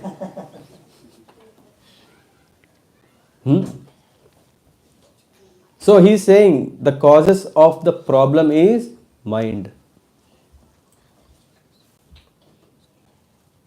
For all our problems, the problem is mind. Krishna also says in Bhagavad Gita, our mind is our enemy. And here also Rahugan is saying, Jada Bharat is saying, Vavan Mano Rajas. This mind is very, very dangerous. Huh? And why? Especially when mind is given what? Huh? Rajas. When mind is absorbing the mode of passion, it is very dangerous. If mind is contaminated by the three modes of nature, what are the three modes of nature? Sattva gun, Raja and Tamogun. As long as our mind is on these things, where is a relief? There is no relief. It's something like, I want to enjoy 5-star hotel comfort, isn't it? Huh? Or I want to be expert in something. Or I don't care if someone will think me as great or not. As long as when we are always identifying with the body, what is happening? When the mind is always on this, huh? Then what is happening? It expands and engages us in all pious and impious activities. Sometimes we do good things, sometimes we do bad things. Sometimes we call, hey, can you come to my home, do one nice puja, and then with that what happens? All the house is warm. Huh? Or someone will just say, hey, today is a Friday night, no one is there, let's have a party. So sometimes good, sometimes bad. Ultimately, both are done for what? Happiness. Isn't it? But Jada Bharat is saying that mind is our problem. Why? Because with mind we are messing up our life. The example we can give is a sponge. If you put a sponge in muddy water, it will absorb it. If you put the sponge in nice clean water, it also absorbs. Now tell me which sponge is clean and pure? The water one, isn't it? So what we are absorbing is impacting us. So whatever the enjoyment or suffering, the pain or gain, the fatness or thinness, all these things are what we are feeling, because our understanding is in that, oh, he is like this, you are like this, she is like that, and all this is because our feeling is based on body. Huh? Shashwati Madi, sorry, I stopped. I think you wanted to ask something. Yes, Prabhuji, you were talking about this, something which is not clean. Mm-hmm. So no way that can be purified by putting it in the service of Lord. Mm-hmm. Because then this concept seems a bit contradictory to this idea of yukta vairagya, because it has to be completely clean or completely unclean. We are still not talking about devotion. Okay? We are just talking about activities, non-devotional activities, material activities. Yeah, but material activities also now we get this kind of somebody is going to job, he is earning with the whatever knowledge he has got, not material knowledge, and he use this whatever he is getting as service to the Lord. Mm-hmm. This then it's not accepted here what you are talking now, because he is still using his like material knowledge. And We are talking about Vedavadis. We are talking about people, non-devotees. What I'm saying is people who are engaging in devotion. We are talking about materialists basically. Right? We are talking about people who are materialist, where they think that body is everything.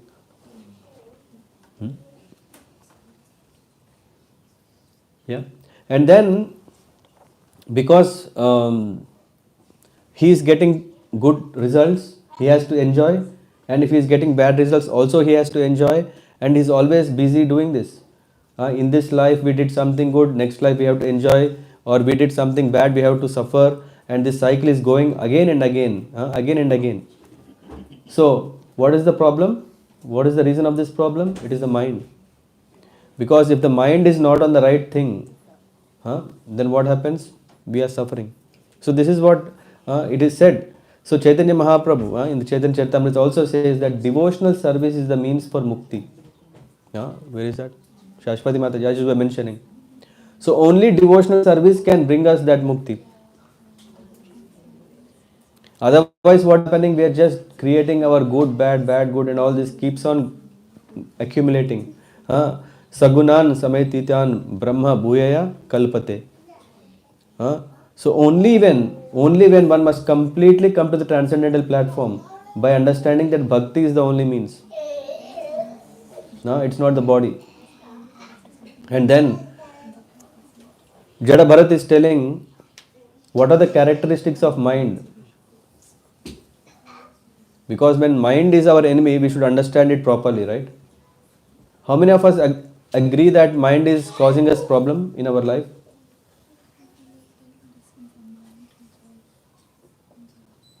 No? Absolutely right. We ourselves think, hey, why did I do that? After we did it. Amazing, I did it. It's only I did it. And when we know that this is the cause of our bondage, we should understand what is the game of mind. Someone have seen these mind games? We should understand how is it playing on us. Our mind is playing game on us. Some people may say, hey, who is that I and who is this mind? It's very intricate. So, the mind is always endowed in performing activities, whether it is pious or impious activities. Sometimes we do good, sometimes bad. This is clear. Vishaya, on the we are always interested in material enjoyment. No, sometimes not. Sometimes no. Sometimes I think we are tired. At least the remaining time is what? Always we want material enjoyment. No, Prabhu, you are already close to Jada Bharat then. Huh? He's tired. Jada for sure, Bharat I don't. Jada Rishabh. Okay.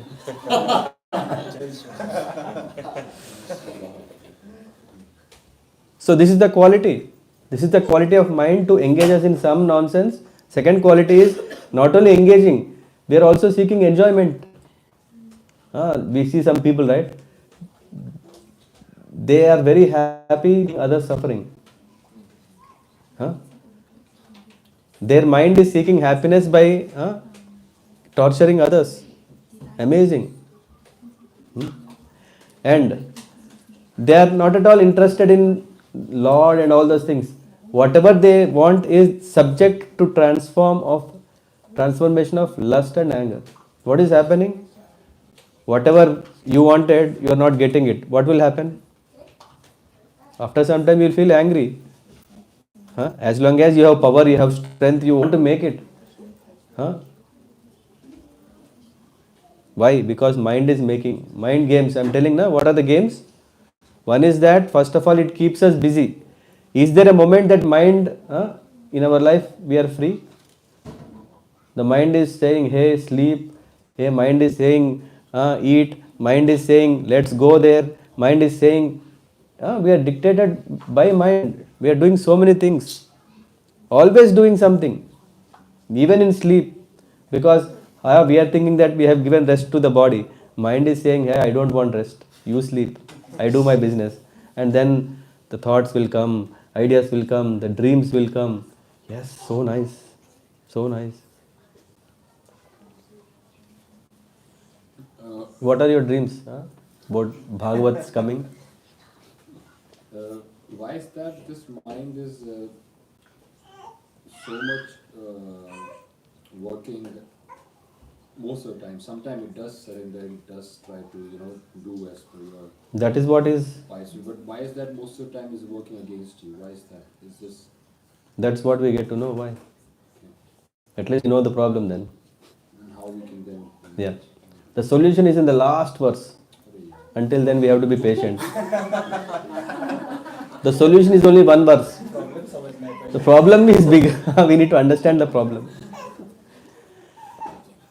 Still with me? So, we agree that mind is a problem. Why? Because the mind functions like this. What are the characteristics?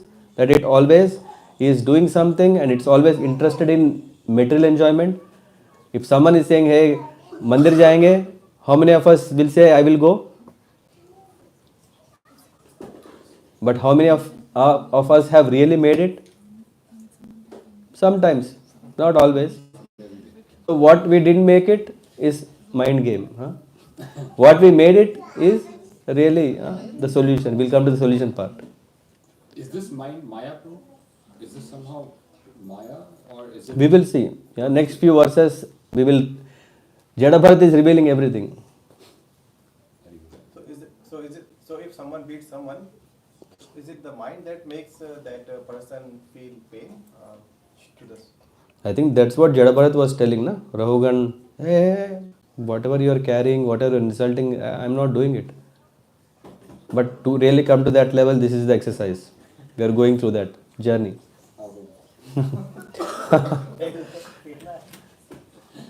Guna Pravaha, conducted by modes of nature.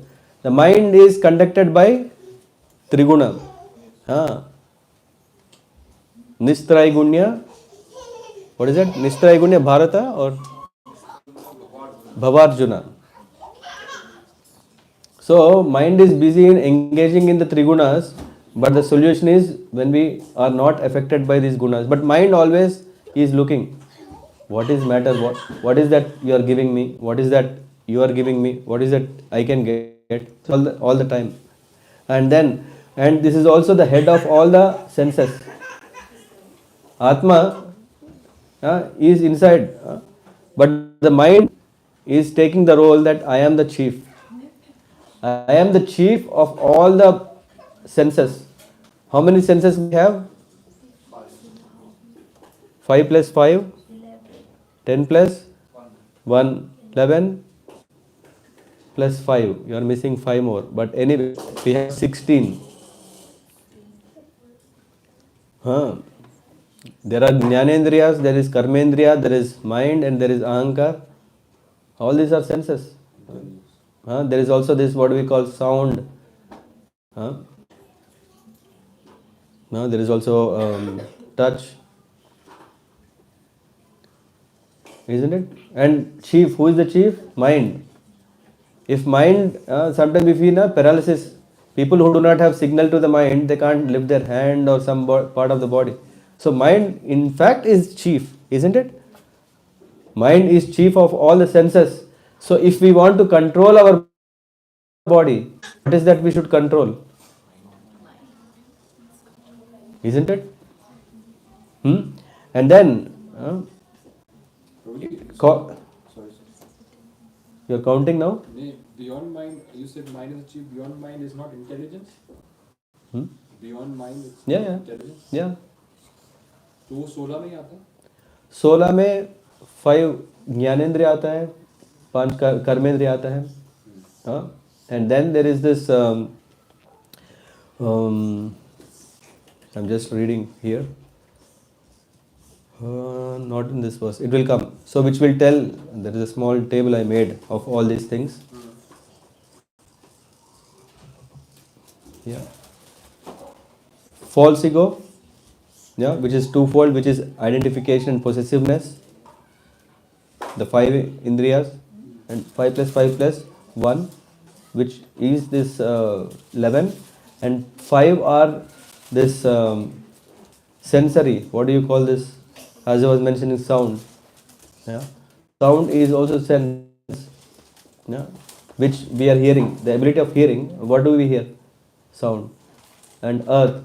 We also have this sense of perceiving the ether. Ether is 1. So in that way there are also 5. 5 plus 5 plus 5 plus 1. And out of 16, what is this? 16 are including mind, and mind chief. And it is said that mind is the controller of all these things, and then it is the cause of our suffering. Why? Because we are so much attached to it. And then he says that it is covering the jiva, our own identity, made by Maya. Who was asking whether it is Maya? It is there.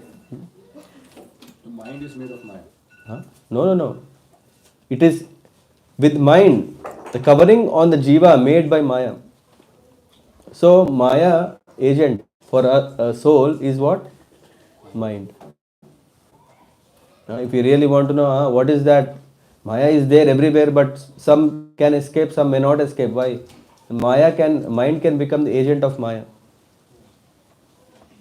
And then it deceives the jiva into the wheel of repeated birth and death. Because we are always thinking that I want to do what I want, I don't care, then what will happen? We go in this cycle of birth again and again and again suffer. And finally, it creates unavoidable distress, happiness, illusion over the course of time. And due to the mind, the soul is subjected to pious and impious activities. So this is what Jada Bharat is saying. Whatever you are thinking that you are the master and all these things, it's because of mind. Not only that, you wanted to know more, so these are the characteristics of the mind. And then he says that if one want to be free, if you want to really look for a solution, we have to just control the mind. Why? Because when we control the mind, everything is under control. Just like if we know this horse which has this five, what is it? Which has this, is it in the book here? Yeah. Huh? In that book? Yeah, here. Yeah, it's here. Yeah. So we see that horses are controlled, right? The senses are controlled. When we know that mind is controlling the senses, when we control the mind with intelligence, then our problem is solved. And how to get the intelligence? This is also comes in the later stage. The way out to our problems is to become Krishna conscious. When we become Krishna conscious, when we become God conscious, what is happening? Our consciousness is going to control the mind, isn't it? Right now, when I'm seeing you, I'm talking to you, it's very less likely you are seeing something else, thinking something else. Right? When you're practicing bhakti, when you're doing devotional service, what is happening? You are not doing something else. There are only two things that can happen. One is serving Krishna. What is the second thing? Serving Maya. Isn't it? Only these two things can happen. Why? Because mind is always engaging us in something or the other. And now we can put it for Krishna's seva or self-seva, self-service. So there is no way we can stop the mind. We cannot stop. Why? Because it's active. What is the natural state of mind then? Is it to serve Krishna or to serve Maya? Because I'm asking this because I feel The sponge state is just to absorb. It is the intelligence which is putting in a situation. There are also functions of mind that will come, which will tell what does it do. like it's natural state because what I feel is sometimes mind when I'm trying to control the mind, with intelligence. Okay, I've learned this from Shastras, I've learned this from Sudama Prabhu, and one time, two time, three time, I'm able to win over it. Mm-hmm. But I'm just too tired. It's like like a tense muscle. It's like a muscle which get so much tensed that after a few while I feel just giving up. Okay, let's do what you want. There are some tricks how to handle. So I thought that it should be natural that after getting the knowledge, mind should easily come in control. But it's like the tension is still. Jada Bharat is saying also the way you are thinking. At the moment you are thinking, the mind is chief of even the jiva, your own self. But when we understand that these are two different things, then we know, okay, a Tattvadarshi is seeing that mind and he are different. At the moment we are not really coming to that point. At the moment still we think that mind and I am almost identical. Which means whatever mind is dictating, I am thinking I am dictating. No, you don't feel that? मेरी feeling कुछ ऐसी है कि मुझे पता है what mind is saying to me is in the end not really good for me. But few times I try to win over it, but after few times I just surrender. So I know that this mind is not me. That much level of understanding I have got by Krishna. But sometimes I just surrender to the mind because let's say I surrender to Maya. Krishna is saying Manas Chanchala Krishna. And then I regret. Yeah. And then I regret. And then I say, oh Krishna, next time. But why it is like that? Because Arjuna is saying, sorry. Arjuna is saying, hey, mind is very flickering. It's always diverting. Just suddenly door opens, mind goes there. Huh? If someone is walking, the mind is there. Someone is talking, mind is there. Mind is so quick, so quick. So how to get this focused mind that doesn't Abhyasa yukta yogena. So practice. When your muscles, yeah, are you stopping to going to gym? Huh? What will happen, we know, when we don't go to gym, then we know, okay, we may become more weak. Huh? That's why when we use our intelligence, then we okay the mind, how to tame it. And this is what is also said. Yeah, it is said that only by devotional service we can engage our mind safely. If we want to really be successful, the only way, there is no other way, because the moment you don't do Krishna Seva, what are we doing? Huh? Yeah.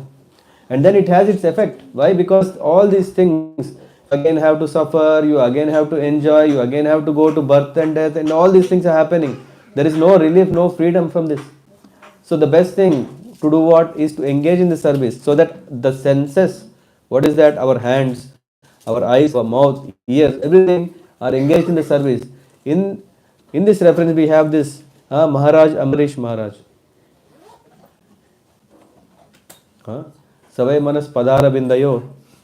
He's saying manas padara bindayo. We want to offer our mind at the feet of the Lord. And not only that, because as you said, it's very difficult. Today I put it, not even today. This moment I'm keeping, next moment it is gone. As if like, yeah, when we pour the water, it can go anywhere. Where there is slope, it goes. And our slope is what? Enjoyment, material troubles. I have already created a lot of problems in my life. So I want solution. I want solution. The mind is always giving solution. And that is creating more problem. And then we are not focusing on the real solution. What is that? Very simple. Engage in the service of the Lord. Very simple. Become Krishna conscious. Engage the mind and senses in the service of the Lord. What did Maharaj Ambarish do? What did he do? He was always engaged with all his senses in the service of the Lord. Yeah, he says, always engage his mind in meditating upon the lotus feet of the Lord. Mind is already controlled and okay, but still he has to do activities. Yeah, being a king, he is doing activities. Who are asking me? You are asking the question, right? But we have duties. What to do? Shashwati Mat? Yes, Prabhu, and one thing also, then I have seen in my life that weekdays I can still somehow try to think. VEAK or VEEK? Double EK. Yeah, and then as soon as weekend come, I don't know what happens, and then I can think like this, then like lots of work, and then like I don't know, every weekend this is going on. Like Wow. my mind is then the other way. Yeah. And, So, what do you want to say? if, if you know my I think all of us have this problem, right? Weekdays are different to weekends, right? and then That is why it is simply said, when we see here Ambarish Maharaj, what does he do? Meditating the mind at the lotus feet of the Lord, and his words in describing the glories of the Lord. Weekend also we can do. It's not like, okay, weekend there is no opportunity, there is no colleague to speak. Yeah, we can speak with someone. Go on the streets, we can do it. And then his hands in cleansing the Lord's temple. Gauradesh is welcoming everyone. Please come. We can do lot of marjan, lot of cleaning we can do, lot of services are there in the temple. Hands we can engage in cleaning the temple. This is what he said. He uses his ears in listening, hearing the words spoken by Krishna, about Krishna. He engaged his eyes in seeing the deity of Krishna, Krishna's temple, Krishna's place like Mathura and Vrindavan.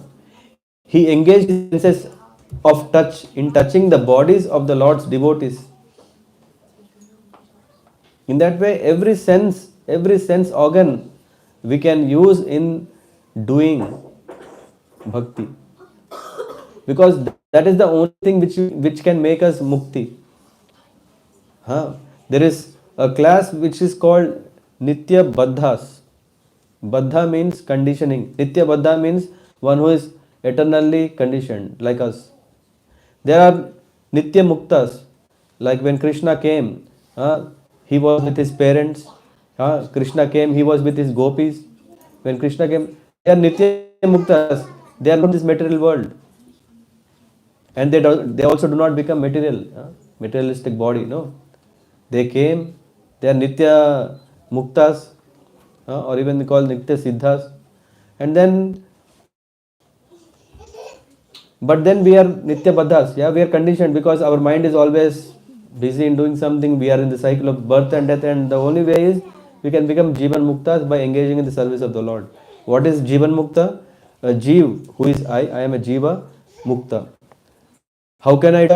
Even now, right now, if we engage ourselves with full focus in the service of the Lord, in remembering the Lord, in visiting the temple, in having the darshan of the Lord, cleaning the temple, whatever we are doing, we are already Jivan Muktas in this world, in this life.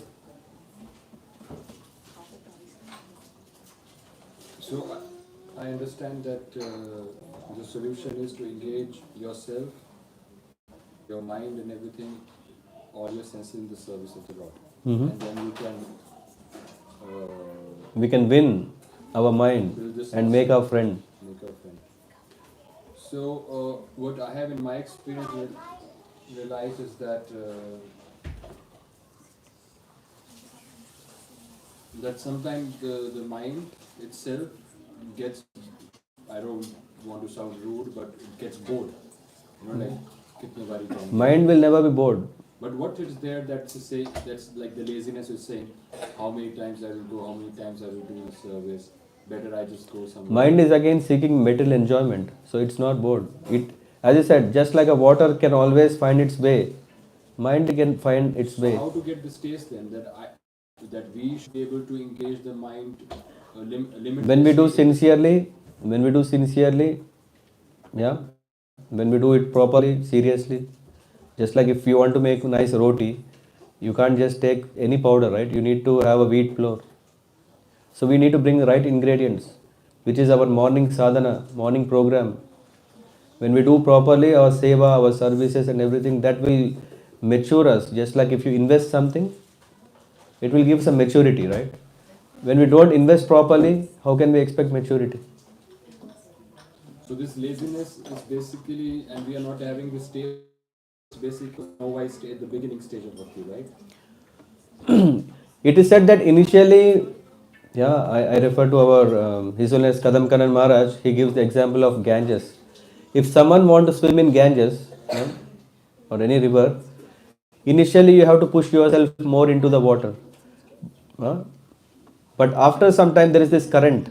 The water current is so strong that it will pull, then you don't have to struggle to swim much.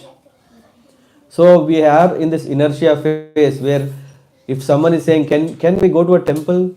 Oh, not today because I have some work. Okay, when shall we go? We'll think about it. Huh? When we will go, we'll plan one day.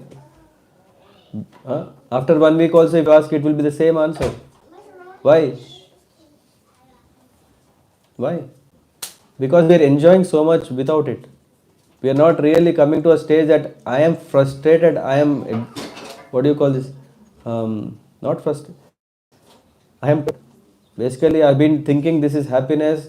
I have given all my life for my children. And then finally one day the children are doing something and then we are disappointed. Then we say, all my life I did it. There is something we learn. So what is, sorry, what is there in this sense enjoyment that is so tasty that is not there in bhakti? Either my tongue is... No one have to tell us, we very well know. I think you are asking a bad question in Kali Yuga. All of us know, right? Otherwise, that ruchi is anyway there. That is the reason we are doing a lot. Yeah, but that's what I want to make my mind understand, that why my mind feels so much taste in the material things and not in, not in book distribution or not in listening to lectures. Why is that? That's what I'm trying. Conditioning, that's what we are saying, baddha. The mind, we have given so many things. The mind is being given so many things that are not good. And because of it, there is a very nice verse that will come later which will tell why the mind is doing that. Hmm? Because it's called mind transforms. I have a question. So we have, as she has mentioned in the same lines, so we have something called duty, Yeah. and we have something called livelihood, right? Mm-hmm. So we perform some things on daily basis, genuinely, faithfully, consciously, without corruption. Be it taking care of children, or be it work, be it helping out friends, family, whichever it is. Is it isn't it called as devotion? Like, is it called as a materialistic thing? Because I'm attempting 100% delivering something genuinely without corruption. Where I call that as actually where I'm able to see that as a devotion or a faith towards. Yeah. So let's use the same example of giving ourselves 100%. Huh? There is a king, huh? And then there is his people. Yeah. So if the person is working very hard to please the king, then he is doing the duty properly. Rather, if he is just helping his neighbors, neighborhood, or his family, relatives, now tell me what is duty? Ultimately, the duty is what? Because he is taken care by the king, he should really serve the king. No? No. Maybe I saw an example. Within the family, if we say there are some rules and responsibility, duty, right? After all, the children are to be taken care by the parents. That is responsibility, duty. And now the question is coming: how can you say that you have done your duty 100%? You are thinking that you are doing 100%, but how can you make sure that you have done it 100%? This is very sensitive question. If we really ask our own self when no one is around us, then only we can hear the answer.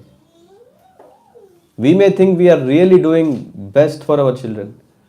If we ask 5 times the same question, we come to a point that are we really doing or not. Why I am saying this is because as long as, even from this reference we can see, as long as we cannot make our children Krishna conscious, we are not doing our duty. We may think I am doing my duty. Why? Giving food, giving shelter, giving clothing, giving education, giving values. This is not our duty. The duty of a grihastha is to bring the child who duty. Why? Just like when a child has lost his parents, when a child has lost his parents, what is the duty? We have to bring him back to his parents. No? Agreed or not? You have lost your child. You are not happy. The child is not happy.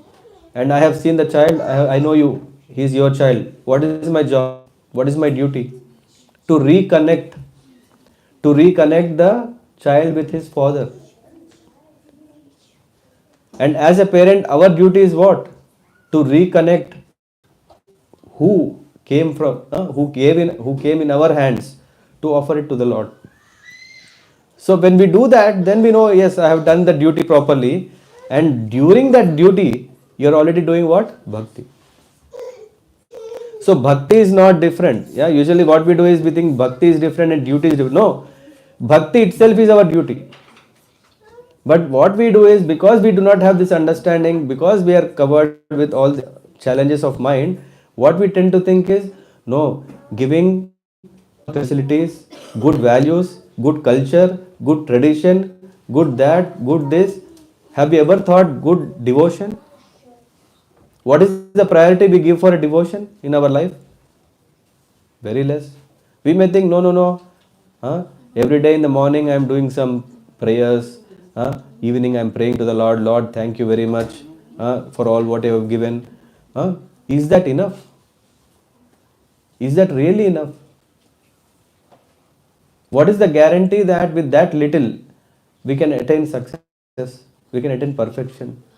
Jada Bharat, who was almost at the last stage of bhakti. For himself itself he fell down. What about us? 2 hours per day or 2 minutes per day? What are we going to get? That's why I'm saying, if we really put this question when we are alone, when no one is in the room, when we really ask this question, am I doing my duty properly? The answer is loud and clear, no. But if we think, yes, I am doing my duty, where are we now? In illusion. This is what is Jada Bharat saying. If we think that we have done our duty properly, and that duty, we should have a clear understanding, it is to do what? To make, it is said in scripture, it said that if one cannot liberate his child, then don't plan for children. This is what one of the rules of Grihastha Ashram. Grihastha Ashram, we think, okay, it's casual. No. It is said if one wants to beget a child, then it is said that he should attain perfection. Otherwise, no. I don't know if this answered your or clarified your question. Thank you. Yeah. So, in this regard, let's continue to understand the games of mind further, because when we understand mind, then we can play game against it. Right? If I know how great is Adirasa Prabhu in playing chess, then I know whether I will fail or not, or what I need to know more that I can win over him. When the mind is playing games, we should know how to. So let's understand the games of mind. Because of the games of mind, we are wandering from species to species, from one life to other. Do we know that we can also become dogs in next life? Do we know that? Some of us like dogs a lot, but there is also a risk that we can become a dog. We can become a cat. We can become any animal. We can even become a tree. Animals, at least they have freedom to go around. A tree. There is a chance. Why? Because of, if we do not understand that mind should not be used in the modes of material nature, we will use it improperly, and then what happens of this? We are just simply going from one species to other. It is said, just as the mind is the cause of bondage, it can liberate us. But before that, we have to understand, why are we getting bonded? What is this? We are wandering. Mind is called para and avara. Mind is, here the word used is para avara. Para means transcendental, avara means material. So it depends on where we are using our mind. Just I was giving the example of the sponge. If we put the sponge in clean water, it absorbs clean water. If we put the sponge in dirty water, it will absorb dirty water. So if we engage our mind in the transcendental spiritual matter, then our mind is used as our friend. Otherwise, it will be our enemy. The mind is cause of our bondage, but also is a means to liberate. So that's why we cannot just say, hey, I'll go to a brain surgery. Let me remove this brain, because it is after all this brain which is creating me this problem, mind problems. Let me not have brain itself. Then what will happen? Then you cannot walk. You cannot walk. What else can you do? Nothing. Isn't it? So, mind, we can't just saying, okay, this is the real problem, let me just remove it. This is one of the waste body part. No. It's most important, because only with mind we can liberate. It's very, very important. And then mind can get purified or impurified. If we do impure activities, it becomes more impurified. Like if we indulge more in intoxication, drinking, and what is this? Becoming more greedy.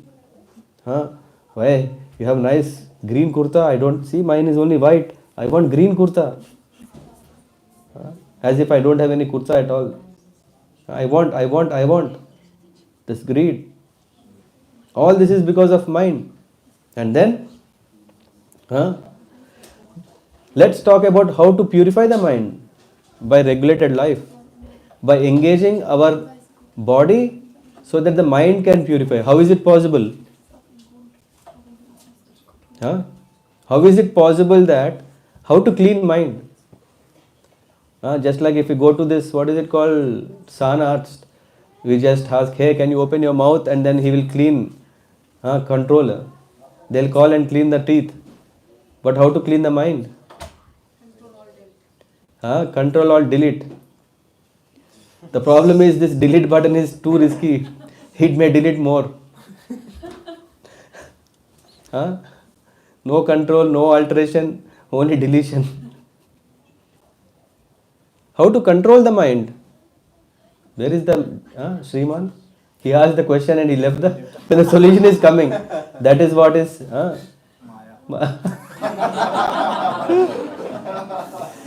it's recorded. He can listen. How to purify the mind? By purification. How do we do? Very simple. The reason this mind is behaving like this is because we are using our tongue not properly. Right? What does it mean? When you are always talking wrong about someone, this is also going into the feed. Whatever rubbish when we eat, that also affects our mind, isn't it? When we are talking, the food is of different kinds, right? There is food of Rajogun, Tamogun, Sattvagun. And when we eat the food which is having the qualities of Rajogun and Tamogun, what will happen? We may not like eating all this filth, but we see a pig is very happily eating. And what is the consciousness of pig? Even if a big van comes and the van is banging the horn very, very loud, the pig is, I don't care, what is going to happen? After all, the lorry may get damaged. But whereas if one who is having sattvic food, we can see how a cow has the emotions, has the feelings. So different animals have different natures. Which means food plays a big role in life. And when we eat the food which is in Sattva Gun, then our mind also is purified. Our mind is also, consciousness is purified. Isn't it? When we eat food which is Rajo, we know, like if someone has a meat on his plate, after he eats, he'll feel very sleepy. For some time he want to really take rest. We are coming to solution. Please don't go. Isn't it? And the food that is, we know, if we go to any dietitian, nutrition, all kinds of Asians, they'll simply say, don't eat all this fried food. Right? So now what should we eat? If I eat food which is in Tamogun, it's not good. If I eat food which is in Rajogun, that is not good. If I eat food which is in Sattvic Gun, is good, right? No. We are thinking like that. What is happening when we are eating good food? We are getting good karma. When we are eating good karma, we will get good results. And then we have to suffer good. That is why when we say purifying mind means taking prasadam. The reason why in those days temples, when we go to temple we get a lot of prasadam. Of course, the quantity is very less. If you go to Tirupati, the size of the laddu is only this much. But it is so purifying because the mind is purified. So when we engage, because most of our problem is happening at the tongue level, because what it is said that what we eat, we become that, right? वो क्या है हिंदी में? जैसा मन तैसा वैसा? जैसा अन्न वैसा मन. जैसा अन्न वैसा मन. Isn't it? So it's a lot of depending on food. So when we eat prasadam, what is happening is our consciousness is purified. So that mind is attaching to para, which is transcendental. Whereas if we eat anything else, whether it is sattva gun, rajogun, tamogun, we are only in that conditioning. Sarvopadi vinirmuktam. Huh? Because we are eating all these different kinds of foods, then our designations are also thinking, hey, it's not reality. We are just thinking a material level.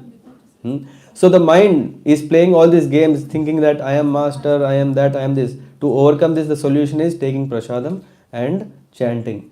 When we engage the tongue, because when we are talking, we are whatever we are doing, we are vibrating the tongue.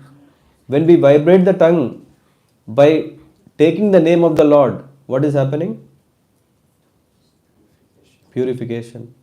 And then how can the mind become opposing thing? Here we see is just to engage the mind in serving the Lord. When we engage our mind in serving the Lord, then our problems are solved. Otherwise, what will happen? What will happen is that it causes transformation. The mind, it's as you said, it's not still. It is undergoing transformations, because it is sometimes agitated, sometimes very dull, sometimes and mind is creating our destiny, mind is deciding our nature.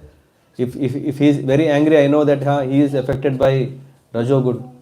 If you are always sleeping 20 hours per day, I know, okay, you are affected by tamogun. And the mind is transforming from situation to situation and causing a lot of problems. The ultimate solution, it is said, is that liberated person can see the transformations of the mind. At the moment, we are not seeing. A liberated person, he sees what is out, just like a doctor. As a patient, we don't know what is our problem, but doctor very well knows. Because you may say, I have that, I have this, so many things. Doctor will simply check, he'll tell, hey, you have this problem. So here Jada Bharat is the doctor, where he is seeing Rahoguna and he is saying, hey, you are affected by material attachment. The only way, this is what the question comes, the only way how to come out of it is, he is saying, mind is affected by disease, lamentation, mind is making us feeling sick, mind is making us feeling affectionate, mind is making us to feel illusioned. This is what is the properties of mind. It is making us getting more attached, making us more greedy, making us enmity. Because of mind, I am thinking dual. There is good, there is bad. I am creating, hey, he is my favorite or not favorite. So, mind is the cause of all this bondage and liberation. So, how we have to come to this liberation is by weapon. We need a weapon. Isn't it? If someone is causing us harm, what should we do? We should take a weapon, and then what is the weapon? Harinam. It is said that try to conquer this mind by a weapon and do this with great care. If we hit too much, as Rishabh Prabhu you are saying, it's kind of bewildering. Sometimes I do it, sometimes no, not active. We have to understand how carefully we have to catch our mind. The solution is we have to simply neglect our mind. It is said, upekshaya. We have apeksha. Someone is alekhya here, who's? Sorry. Upeksha. We usually have apeksha, that hey, I want something or I want to do something. Hey, mind, let me use it for me. When mind is saying something, don't do it. The question immediately comes, hey, but if mind is telling about devotion, then do it. What we should do, what we should not do, very clear. If we understand this, our life is successful. We should have upeksha for what? When the mind is saying anything other than doing devotion. Neglect it. Let's see what may happen. Will the sky fall on us? Let's see. People may immediately think, hey, how is it possible? I have duties, I have family needs, I have to do that. After all, my manager, I have a job, I have that. So many things. How can I neglect? After all, mind is telling to become manager of the manager. How can I say no? How can I neglect it? Or if I have a lawyer notice, how can I neglect it? I have to take care of it. Hmm? If I say Hare Krishna, will the problem is solved? But then how can this be solution? Huh? The solution that Jada Bharat is saying is that neglect and the weapon of service to the lotus feet of the Lord. I am telling, if we serve the Lord, we don't have to handle all these problems. But because we are not serving the Lord, we are doing all this other work. Now tell me, is it easy to do one work or is it easy to do 100 works? Huh? It is better to become more experienced and expert doing one thing, right? And if Krishna is saying, if we do this one work, then everything will be taken care. What is that? To serve. When we serve the Lord, I mean, all of us here, we can tell many realizations that happened in our life just by serving the Lord. If we honestly and sincerely serve the Lord, then mind is always telling us to do this or that. We should be very expert in disobeying the mind's orders. We should be expert. Otherwise, mind is chief, because mind is saying, hey, I am your boss. But we should be very expert to understand and say, hey, you are not my boss, I am your boss. But if you tell that, mind will say, no, I am your boss. So why to have this fight between mind and I? Better say that, you are boss, but you keep doing what you have to do. This is the solution. This is the solution where Jada Bharat is saying, we should very expertly disobey the mind's orders. Mind should be trained to obey the order of the soul. How can we train? When we show the mind that yes, this is good for us, then the mind will accept. But how do we do that? When the mind is connected with the Lord. And Bhaktivinoda Thakur, this is too strong to tell here. Bhaktivinoda Thakur says that take a shoe which is at the door, hit your mind every day, morning and evening, with this shoe. Say, hey, keep quiet, keep quiet, keep quiet. That way we understand that, okay, mind, I am not so great, it is the Jiva that is great. So this is what he says. Abide strictly by the orders of spiritual master and engage in the service of the Lord. This is the key. When you are saying, right, how can, sometimes I am lazy, sometimes I am getting bored. Your spiritual master will not allow you to get boring. He will say, okay. If you don't have taste in this, you do something else.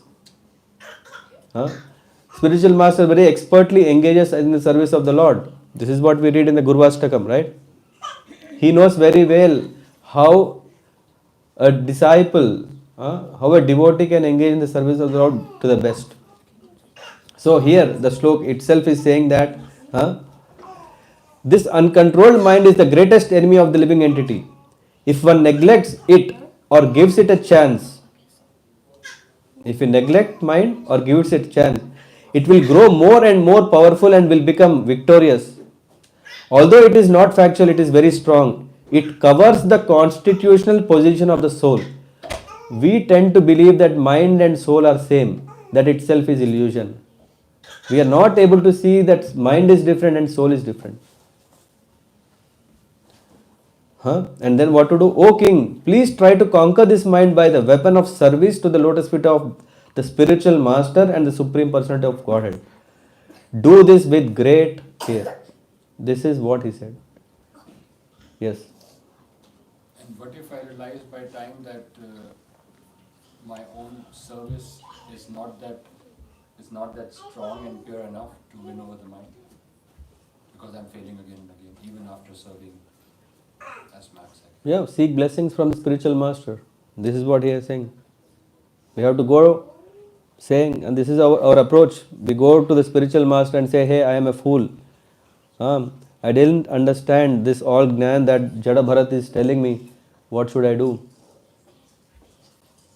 What to do? And spiritual master will tell that, starts from there. First empty your cup of glass. Then only there is a hope. If we have the glass full, then it always comes in the way. And how can we detox our mind? Harinam. When we do Harinam, keep doing, keep japa, japa, japa, keep doing, then that will detox our mind. Then this glass will be clear. When this glass is clear, then there is a hope we can fill in what is really valuable. And yes, it's not only you. Even you are advanced than me. In my case, I can say that mind always keeps troubling me. You're getting, I think your body needs some comfort. Yeah, see, that's why I have 3 pillows. He made it little austerious. He got only 1 pillow. I said, no, I want 3 pillows.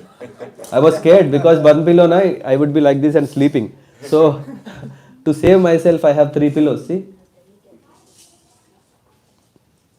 So, the spiritual master will tell, okay, still continue doing katha. Then we continue. So, the key is to always engage in serving the spiritual master and the Lord. That will take care of our controlling of mind.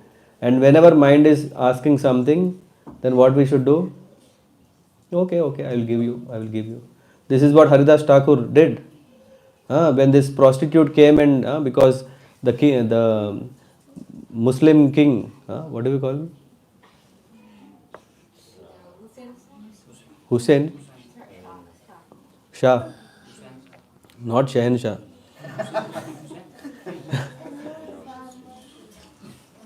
Yeah. So because he was scared because Hindus are becoming more important. No, we have to somehow spoil this guy's reputation. Haridas Thakur is doing everyone, all will change. So he sent a prostitute in the ashram where Haridas Thakur was doing japa, and the prostitute came so that she can spoil his uh, bhakti and also cause bad reputation. And Haridas Thakur said, "Oh mother, who are you?" He didn't say mother, but hey, oh Devi, who are you? And she said, No, I came here because I have a lot of desire on you. He said, oh, okay. But please give me some time because I'm just about to finish my japa. After finishing my japa, then I can, serve you. And Haridas Thakur was doing japa not like us for 1 hour or 2 hours. He was doing japa for 24 hours. So now where is the gap? After the next 24 is over, next already started. By the time he was finishing his round, she already slept again. Because after all, it is Haridas Thakur who can continue japa without sleep. But the prostitute, she wanted rest. And she thought, what happened? Next day again she used to come. He says, yes, I'm going to finish my round soon, this time. Again she slept. And finally, because she was unconsciously hearing to japa of Haridas Thakur, while sitting at the out, she became a devotee. No problem. Now we are telling, Haridas Thakur is great devotee. Fine. With the blessings of spiritual master, we can get protection so that we can carry out our plans. Whenever there is problem, Maharaj, please bless me so that I can really do properly service. In that way, we can always say, I cannot trust my mind. As long as I keep trusting, it is a problem. Have anyone heard about 2 dogs? Good dog, bad dog? No one heard? This Jada Bharat pastime is all about pets, dogs and... Anyone heard about this? Good dog and bad dog? Or hungry dog? Yeah, tell me. Because there is 2 dogs like bad dogs who always give bad instructions, material enjoyment, and good dogs that gives like going temple and doing japa and everything. But bad dogs are more stronger when we feed him. And good dogs when we don't feed him, like we don't give anything to him, so he is getting Weaker. So when the bad dog bark, the good dogs go away. So it's like that. Yeah. So, and these dogs are within us. People are fans of petting dogs. The dogs are already there in us.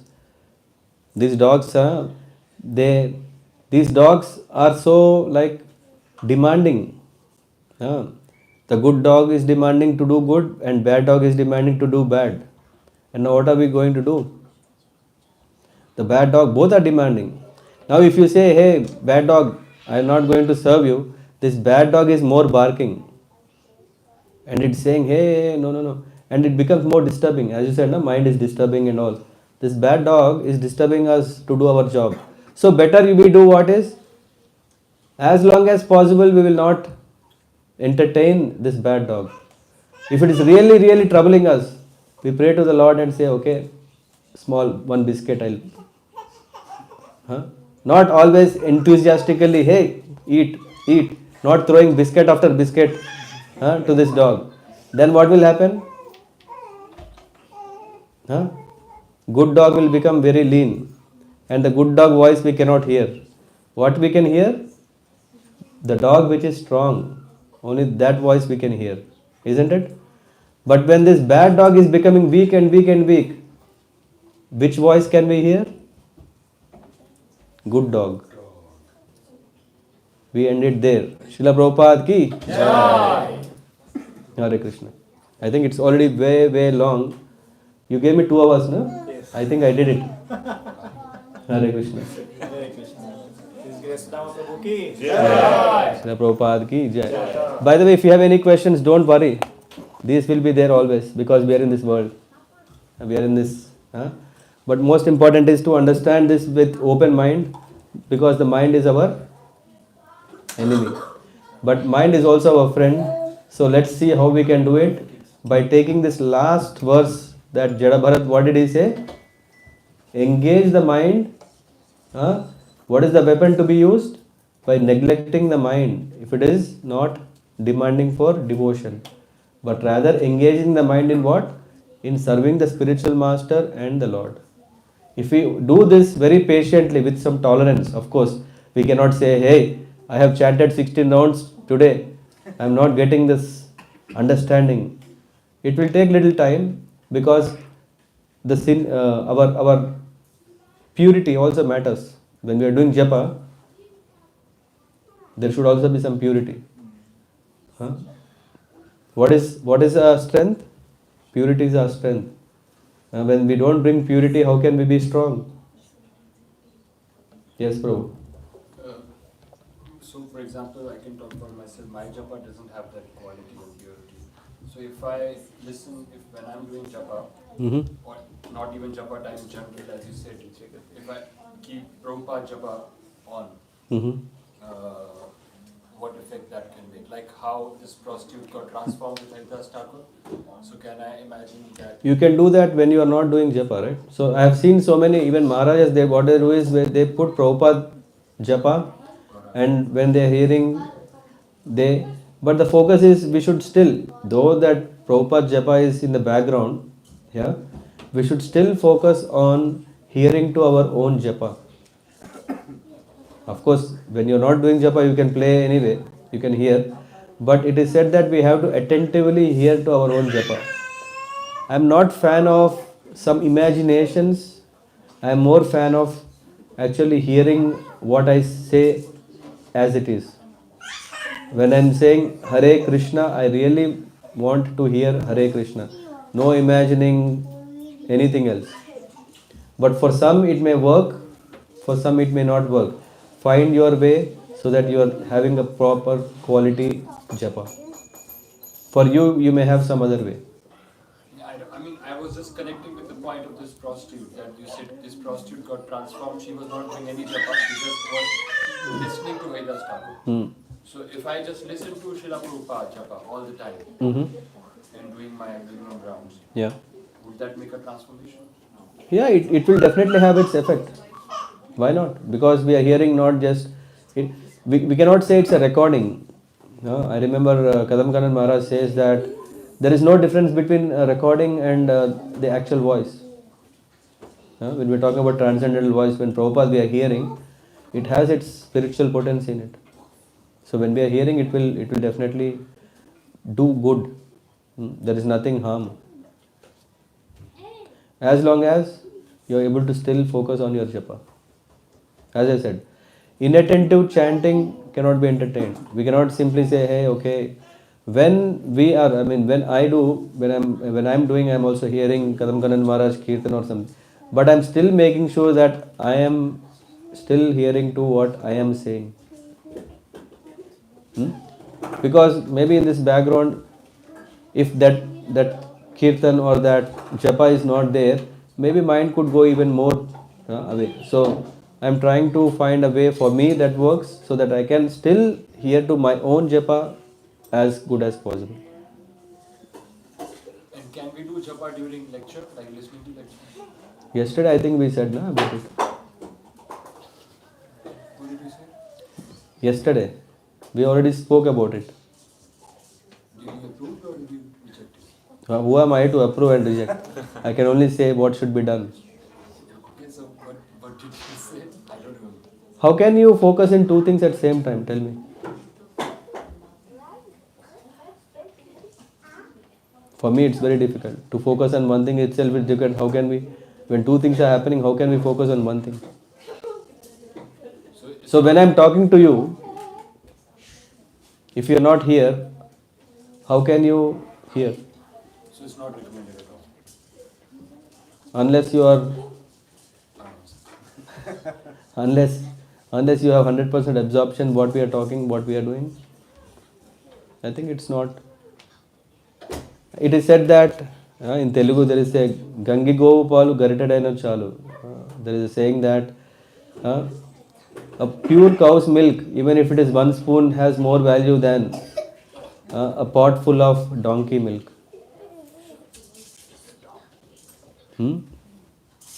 What is the next? Sadhana Panulo Samakur Daralona.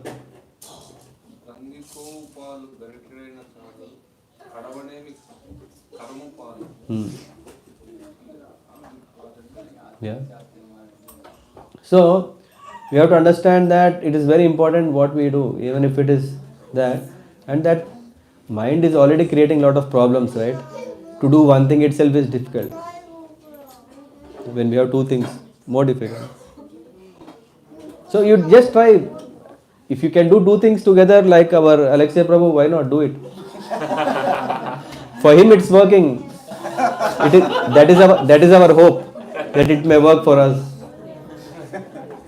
What do you say, Alexei Prabhu?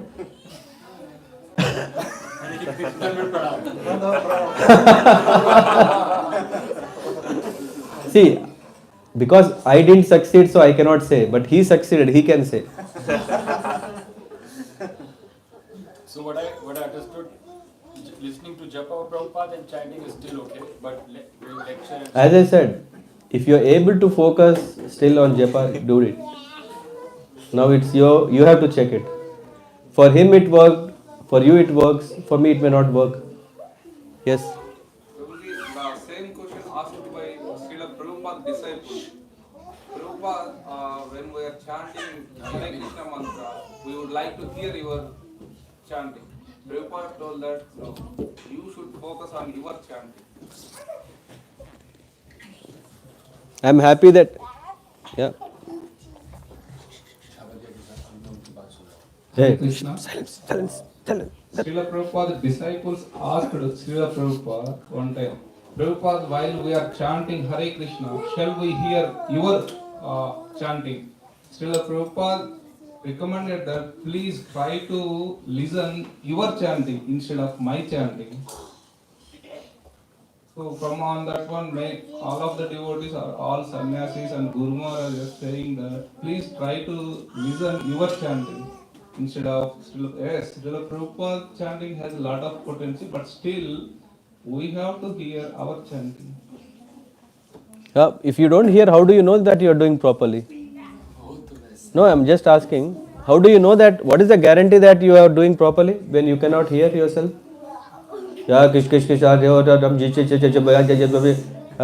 If I'm doing that, if I don't know, if I don't hear, then yes, it goes. I can finish my 16 rounds in 1 hour and put the japa there. It can happen. Then you can say, no. I've been hearing Prabhupada chanting, that is all fine. There is actually a technical aspect to it. Why are we chanting? Can anyone say why are we chanting? By chanting, we want to catch hold of our mind, that it doesn't go anywhere. What is yoga? And what is a mantra? That frees our mind. Huh? So when we do not hear, how can we know it? People will say that, hey, mantras means we should chant not loudly. How many of us have heard this? Anyone heard? Mantras we should only chant within our mind. Yes, Krishna is saying that is best. But let's come to that best by properly chanting. We can come to that best level because yogis have done it. But to come to that level, first we should purify. We have to make our mind trained. Otherwise, mind is wandering here, there. What is the way? There is one type of yoga called, I think it's called Raja Yoga only, where it is said that when we do that yoga, it means basically we are controlling our mind. How you know? By controlling our breath. If we carefully notice, when we control our breath, our mind is also controlled. Have you tried it? While I am talking with you, you are not breathing. Now you are shaking. Now, that is the relation. Now you are getting what there is a interconnection. There is a technical aspect of mind. When you are hearing, the mind is blocked. Right? So that's what happens. And even further technical is, it is said in Shastras that ears are our. When you talk about the Havan Kund, in a Havan Kund, what do we pour? Ghee. Ears are our Havan Kund. And we have to pour the ghee, right? Otherwise, how can the yajna happen? And very well, when we put Prabhupada machine, we can anyway hear. That is nice because that is also transforming our heart. But what about us? Then what is the purpose of our doing japa? The purpose of doing japa is to what? To hear. Now I am talking. What is the purpose? I am hearing. Whatever I am taking, it's not because, oh, there is a nice seat here, that's why it's so comfortable. You guys are sitting down, but I am given a high seat. No. While I am speaking, I am also hearing to it. Right? Any questions? You want to say something? You want to ask something? So, I heard in one of the lecture of one of the disciples of Srila Radha Maharaj that the first 16 rounds, as you said, should be idealistic, very focused. But people who really end it, because 16 rounds is the minimum round we should chant in ISKCON, right? It's minimum. So those 16 that you promised to your guru should be done in a very focused way, best in the Brahma. But after that, you can still do it while doing other things. Because how can otherwise you cannot do anything else. Right? Because if you just want to be focused on japa, then you cannot do anything else. So what is your question? That's why I'm saying, is it then okay that this is then a valid suggestion that after 16 we can multitasking we can do? While doing We should always do japa. That is the concept. Why? Because if something can save us in our life, really if something can save, it is not our money, definitely. Because so many people have earned so much money that didn't save them even if they were on the deathbed. Right? The money cannot save. It can only help us for some extent, but not life-saving. Why? But if you are doing japa, because your mind is absorbed in that japa. For example, if someone is hearing to a movie song 10 times, 20 times, even if you come out of hearing, for a few days you can still hear, right? You can still remember the lyrics, you can still remember the scenes that were there. Your mind is occupied on it. And in that consciousness, if we die, what will happen? So that's my question. How can I chant all the time and don't do multitasking? I have to do some tasks. No, that's why I'm saying. When you are engaging your services, be Krishna conscious. How can we be doing that? One is the chanting. Always, whenever now I am talking, when the mic is down, I can remember Krishna. That is possible. But when I am talking Krishna, Rishabh Prabhu, what am Krishna? Yeah. When you, it is proven fact that one cannot do multitasking. It is proven. There is nothing like multitasking. What we can do is a sequence of tasks in a proper speed. Yeah, for example, now when I am not doing, I can remember Krishna. When I am taking, I am talking. If this frequency is different, we may think it is multitasking. When we do japa all the time, even if the japmala is not in our hand, our mind will always still say Krishna, Hare Krishna. That comes automatic. And when we leave the world with that, we are saved. But there is no other way, no other way, no other way. Hare Nama, Hare Nama, Hare Nama eva kevalam. Kalau nastyeva, nastyeva, nastyeva gatir anyata. There is no other means through which we can save ourselves from disasters of the world or disasters of our life. So, yeah, we should continue. Yeah, as you said, after 16 rounds, still we shouldn't stop. If possible, we can still remember. At work, we can remember. Yeah, I usually do. When there is a meeting where I don't have to talk, I still remember Krishna. That's possible, right? I know very well I don't need to really do, but I am there. Yeah? Don't you agree? Yeah, I agree. What is agree? Okay then. Thank you very much. Srila Prabhupada ki. And by the way, this is just an introduction of his answers. These answers will be further very much elaborated in next 2 chapters. Please come. Next 2 days are very, very, very important. Why? Because how many of us understood this today? But King Rahugan didn't understand. And I don't know how much level are we. So I am very sure we have understood very little. So if we join the next 2 sessions, we will understand more. So please, please, please come. Tomorrow is in wonderful home. Yeah, he has a very nice rooftop and very nice tulsi, very nice altar. And please make some time because next session will be very nice. Because Rahugan is saying, you said what I don't understand. So then he starts elaborating. So till now we were just talking about mind. It's not easy. It will not happen, change in one day. We really need to hear this again and again and again till we really can have control of our mind by using the weapon of serving the Lord. At the moment our struggle is we don't serve all the time. We have so-called so many duties, but those duties, when we have clarity of mind, then we understand what is real duty. Srila Prabhupada ki jai. Hare Krishna. Now, Hare Krishna, there are 3 announcements. Don't stand up. 3 announcements. 3. This after lesson.